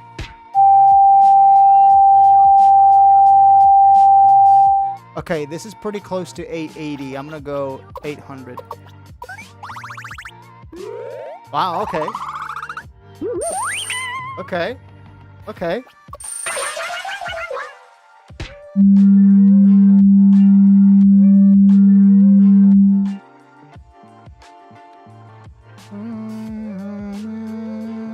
$220, 200. Wow, let's go! You know, it takes me a couple tries to warm up. It takes me a couple tries to like really warm up. But once I'm warm up, I'm a killing machine. Also very close to 220. I'm gonna go 230 for this one. Yeah! Let's do a 15er before you end. Sure. We do a little freak run multiplayer, guys. One freak run, multiplayer run, and then we end the stream. 15 rounds. All right. I'm gonna put on headphones for this. I'm going to turn off the background music. Switch on a dereference. There you go. And I'm going to turn off the music. Well, at least. Yeah, because this is. Yeah, Alice, you're going to love this. It's very fun. So this is a closed beta, okay? So you guys don't get to play this yet. I'm a closed beta tester for this, but. Okay, here goes. Online. We just added multiplayer very recently, so. Yeah. I'll host. And let's make it public, right? Public. So Xylo can just join in without a code. 15, no sudden death, max players 2. There you go. There you go. And Xylo is in. Okay, this is when I turn off the music. Yay. Good luck. Here goes. I'm gonna up my volume here. I don't promise anything, okay? I might do very badly.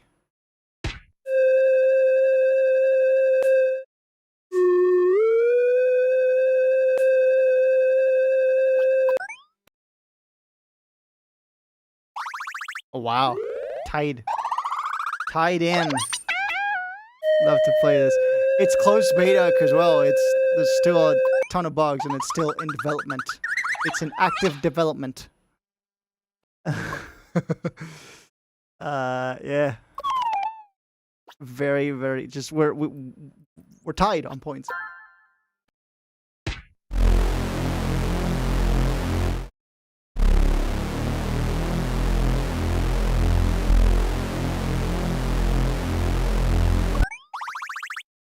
Ooh. Ooh. 2 points off.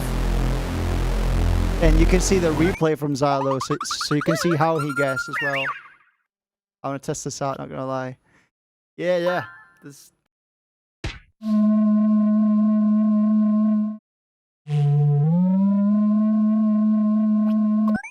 That's pretty good.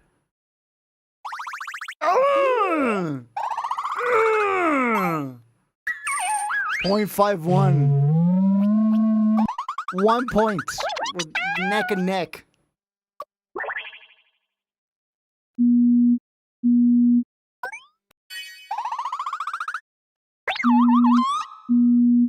Yeah. This is mobile first, by the way, so it's meant to be played on a phone. So we have the shop here. We can buy add-ons. So like every 4 to 5 rounds, we get a shop. We can buy add-ons. Well, we can't buy much with $10 for now, so we'll just skip the shop.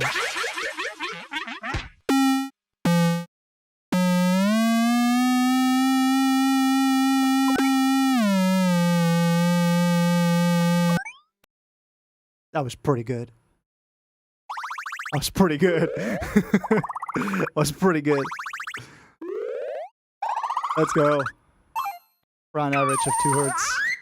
I'm 2 hertz off.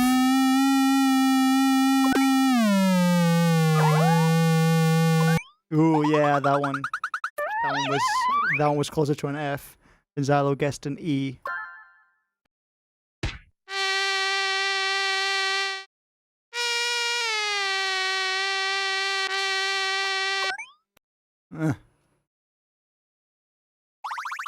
Okay. Yeah. I thought it was less than a hertz off, but yeah. And we can just chat. All right.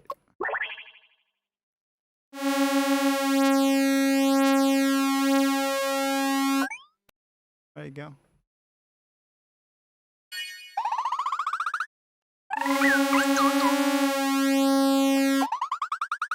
Yeah, tons of really cool like mini games.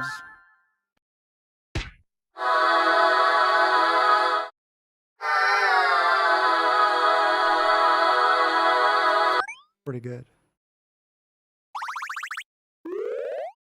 Hmm. Would like to get a little closer there. It's a little flatter than that. It's a little flatter than that. Okay, now we can buy stuff. What was this again? +1 inventory slot. Can I get a pitch hint? No? No? 3 rerolls, not a single pitch hint. Okay. This game hates me.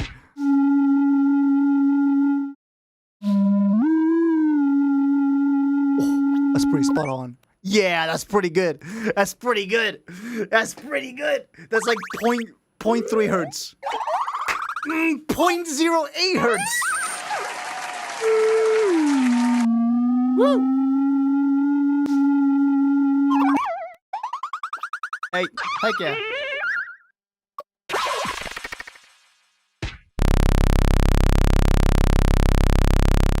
Oh. Right about there.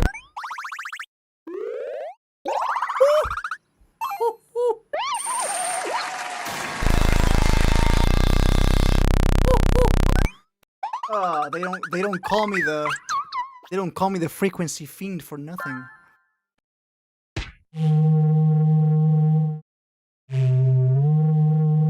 Oh, that's pretty spot on. Pretty good.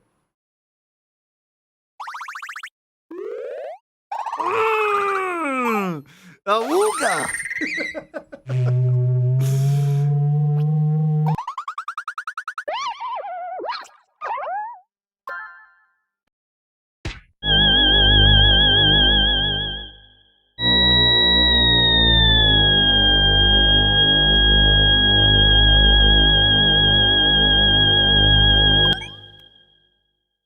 Pretty good. Oh, wow. Only 4 hertz away from 1600 hertz. So remember, he started so low. Wait, was that replay bugged, Zalo? Was that replay bugged? Because it gave you points, but that replay was super off. I can't imagine you got it that wrong, so it must have been a replay bug. Yeah? So.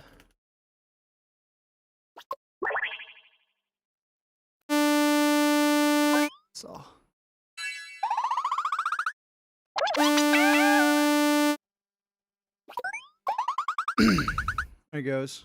Wow. We are cooking.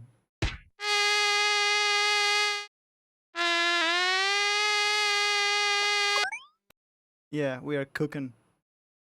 I was about 1.5 hertz off. Oh, okay. 3.7. The twins are the next boss. Well, the final boss. Final round. Oh, it's Kingtone. Okay. Sorry.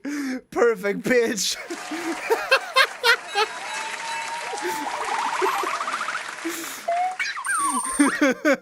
Sorry, mate.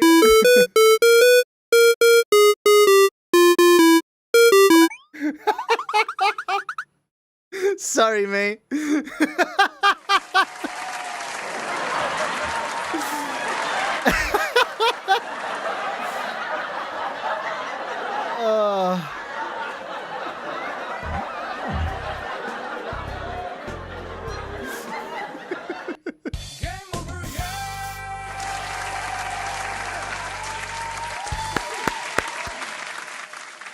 Did it change to Thurman for you because I swapped it for the alien one? No, it played a replay for the alien, but the alien replay was super off.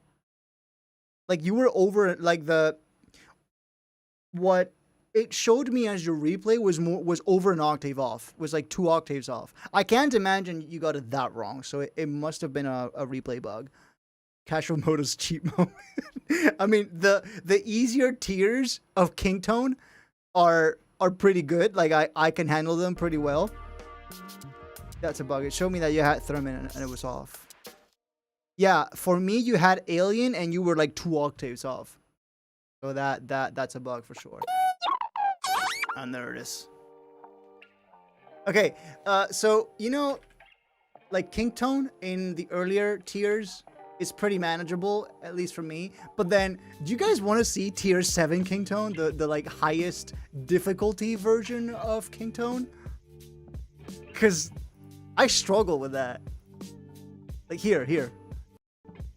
I'll show you. So this is our like development sandbox. So here we get to test like any loadout, any boss at any level, right? So we can just play test real quick.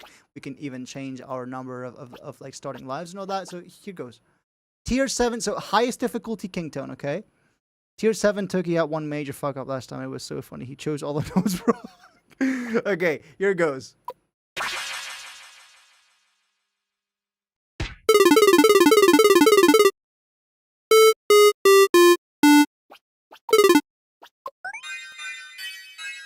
Yo!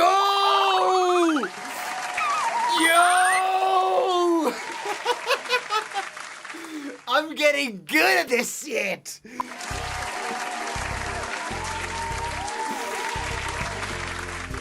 Yo! Woo! See you complain for fun. Well, to be fair, that one was kind of one of the easier ones. Na na na na na. You do know, was I rushing or was I trying? I think it heavily depends on which intervals of the arpeggio I get. Because if it's a fuck ass like dissonant arp, I am gonna have several problems. Here, let's try again with different seed.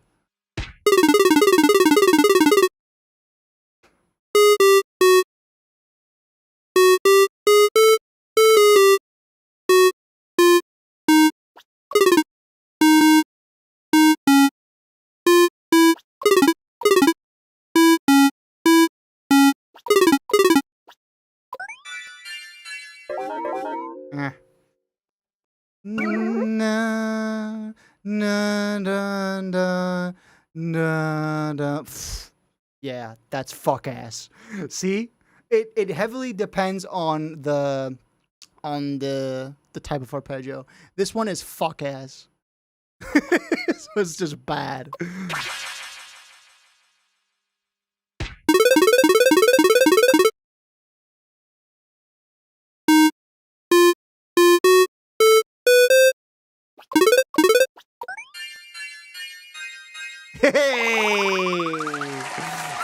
Hey, all right. Na na na na na na na na. Okay.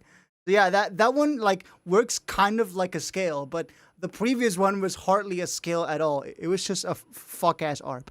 I had a feeling it was chromatic. Yeah. I think I was saying this might be hard, and then VR played this so insanely well. Toki said it might be too easy. But VR is VR probably has an insane relative pitch ear. Me having perfect pitch, I am better in some areas. I am also worse in other areas. For example, transposing a piece for me is very difficult. So like playing the same piece in a different key. So think, for example, Mozart's most famous piece, I think it was called Einklang music.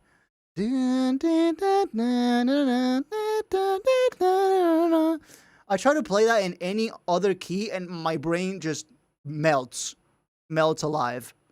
My brain explodes. I can't. It's so difficult for me to like transpose a piece in real time. Like even sing it transposed. It's super difficult. Because the concept of pitch is so ingrained into my head that I can't fathom that piece being in any other pitch. Or rather, my brain can't possibly think of that piece in any other key. So like, it doesn't, my brain doesn't pick up on the intervals of the notes, it picks up on the exact notes. So it has to be played in C. Right?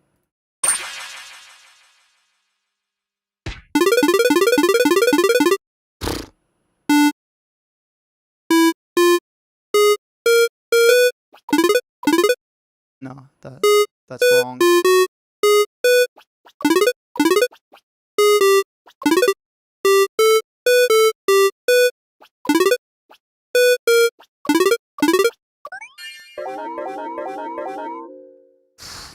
Dun, dun, dun, dun, dun. Yeah, this is hardly a scale at all. Dun dun dun dun dun. That's fucked up. Ein kleine Nachtmusik. Yeah, that one. Eine kleine Nachtmusik. I think that's I don't know German, but Rafa would probably be like screaming at me right now. That's not how you say it, Paul. You know what is the first iteration of clusterfuck Claude mistakenly made, but ended up being an idea we might try. Enlighten me.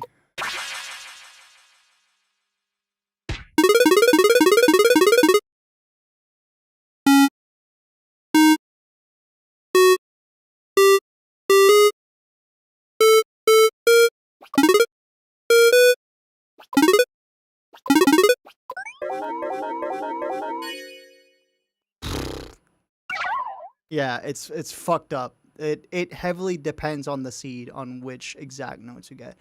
Dun, dun, dun, dun, dun. What the fuck kind of scale is that? What the fuck kind of scale is that? It's nothing. It's no scale. That's why I didn't pick it up.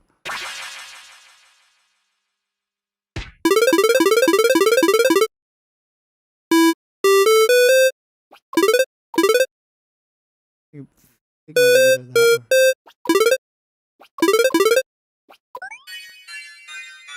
There you go. It was a B flat. Oh, it's very hit or miss for sure for me.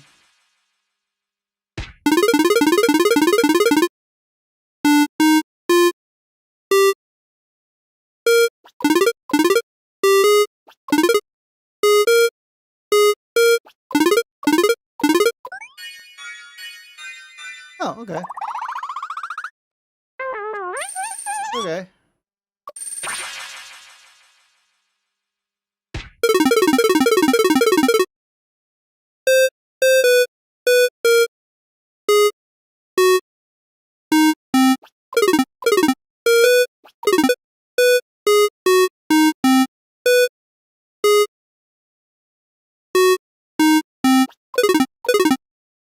Yeah. Yeah, the last three I was pretty confident about, but the na na na na dun dun dun hardly a scale, you know, it's okay.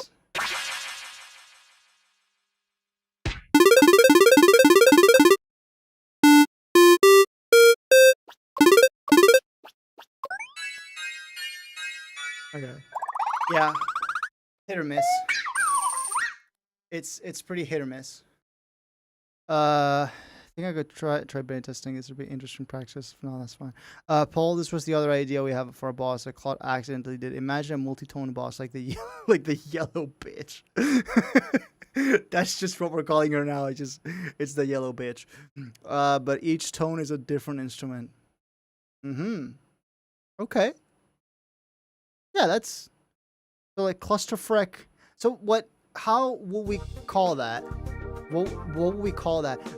This music has to be way quieter.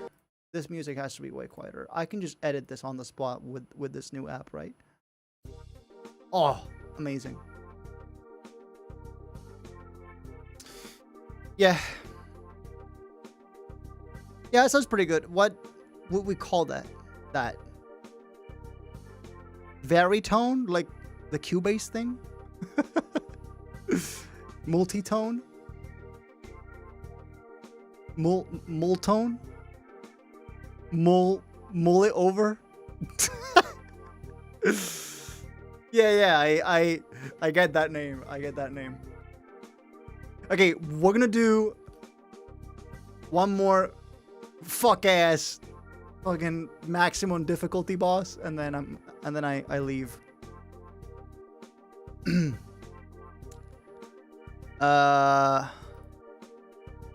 Well, there isn't. There's the technician, Kingtone, beater, Reese, trumpet pat. There's what's on tier 6. Oh, crunch munch. Okay, let's go for the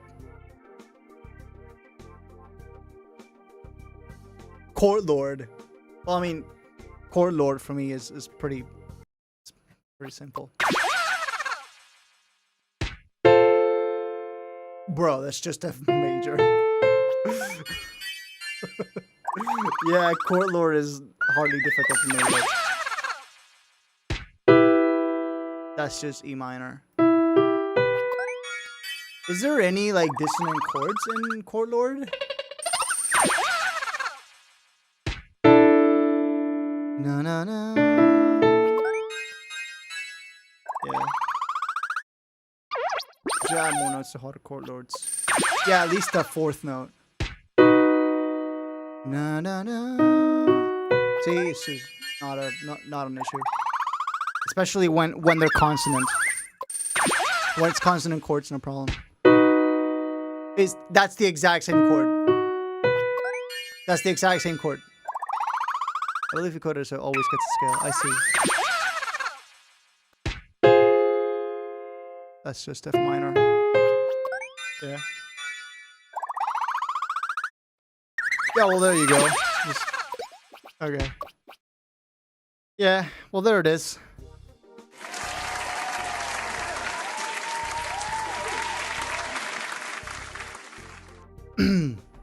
There shouldn't have been a loud transition there because I actually turned off the source. Or maybe, because the source was turned back on on this scene, so maybe it wasn't. Oh, shit, whatever. Well, there it is. It wasn't. Oh. Okay, so it doesn't happen if you turn off the media playlist source in the outgoing scene, in the scene you're about to leave from, right? So if the source is off, so the volume issue happens when the same source is on 2 scenes and it happens on the outgoing scene, on the scene you're about to leave from. That's where the volume boost happens. Maybe that's good information for Vlad. Maybe that's good information for Vlad. Okay. Switch back to speakers. 'Cause we are done for the day. That one also has color and time, I see. What was the other game that was this similar to again? It's called dial.gg. It's a lot simpler than this. It's just sine waves. That one. And that's kind of why Toki had the idea to make it more involved. So yeah, that's just sine waves. But it's there. And the one thing that dial.gg has is a color mode. So you can actually do the same thing, like match colors instead of sound. Has access to Toki's repo and Claude. It's their game now. Oh, so like Vlad just, yeah. Wow. So he has access to the Vlad has access to the Tokyo machine?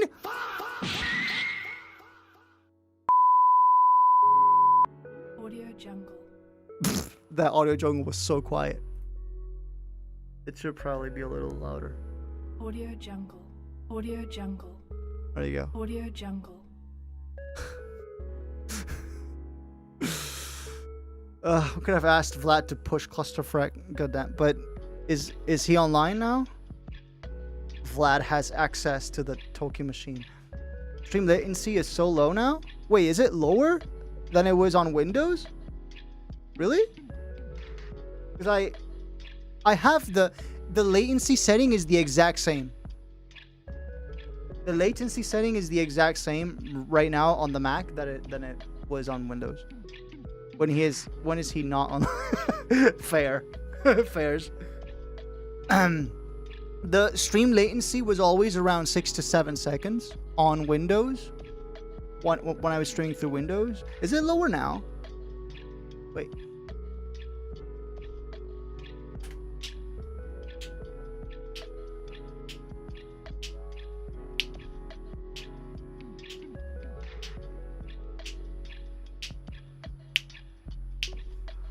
Ten to 11 Oh, I'm not. I wasn't catching up live. There, it is. Yeah, I know it's not lower. It's a bit higher actually, huh? 4, 5, 8 seconds. Okay. 8 seconds. Yeah, that's around what I was expecting. YouTube has another lower latency mode. It's called ultra low latency. But I did a private test with that. I tested it on myself. So I set up a like private stream and I streamed it, and I was the only one watching that stream. And it wasn't great. Like the latency was lower. It was about 5 seconds. But there was a lot more buffering, like significantly more buffering. Didn't actually mean like better than before, but just that it is lower than most other streams I watch. Oh, I see. Yeah, like most other streams on like people on Twitch don't even like know that there's a low latency switch on OBS for some reason. They always get like 10 to 15 seconds because that's the like standard latency on Twitch and YouTube, 10 to 15 seconds. They don't even know that there's a low latency switch. And I could do ultra low latency for a couple less seconds.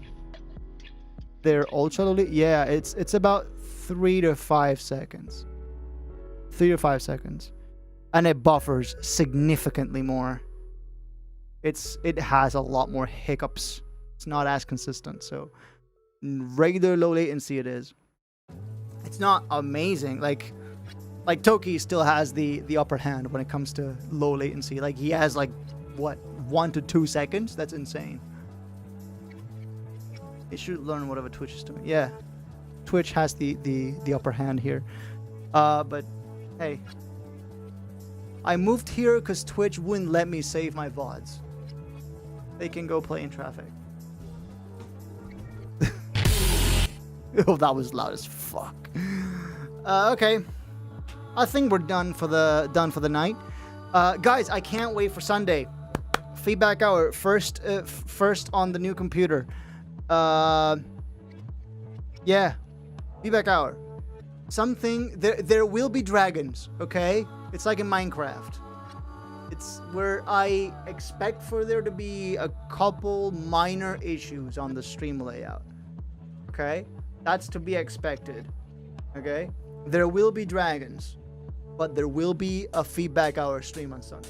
Okay? So yeah. We can rest easy knowing that August will be full of streams. Dragons, yay! Modus Mencha, they can go Dragon. Alright guys, there will be another loud transition for the end, okay? So enjoy.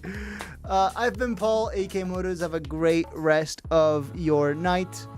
I'll spend tomorrow outside touching grass.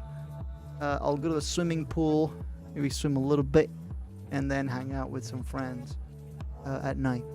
And then Sunday, feedback time. And then the following week, I'll try my hand at a production stream for the first time in a while. We'll get back to Willpower 2. I want to get back to Willpower 2 so fucking bad right now. I have so much hype for Fall of the Bouncing Base.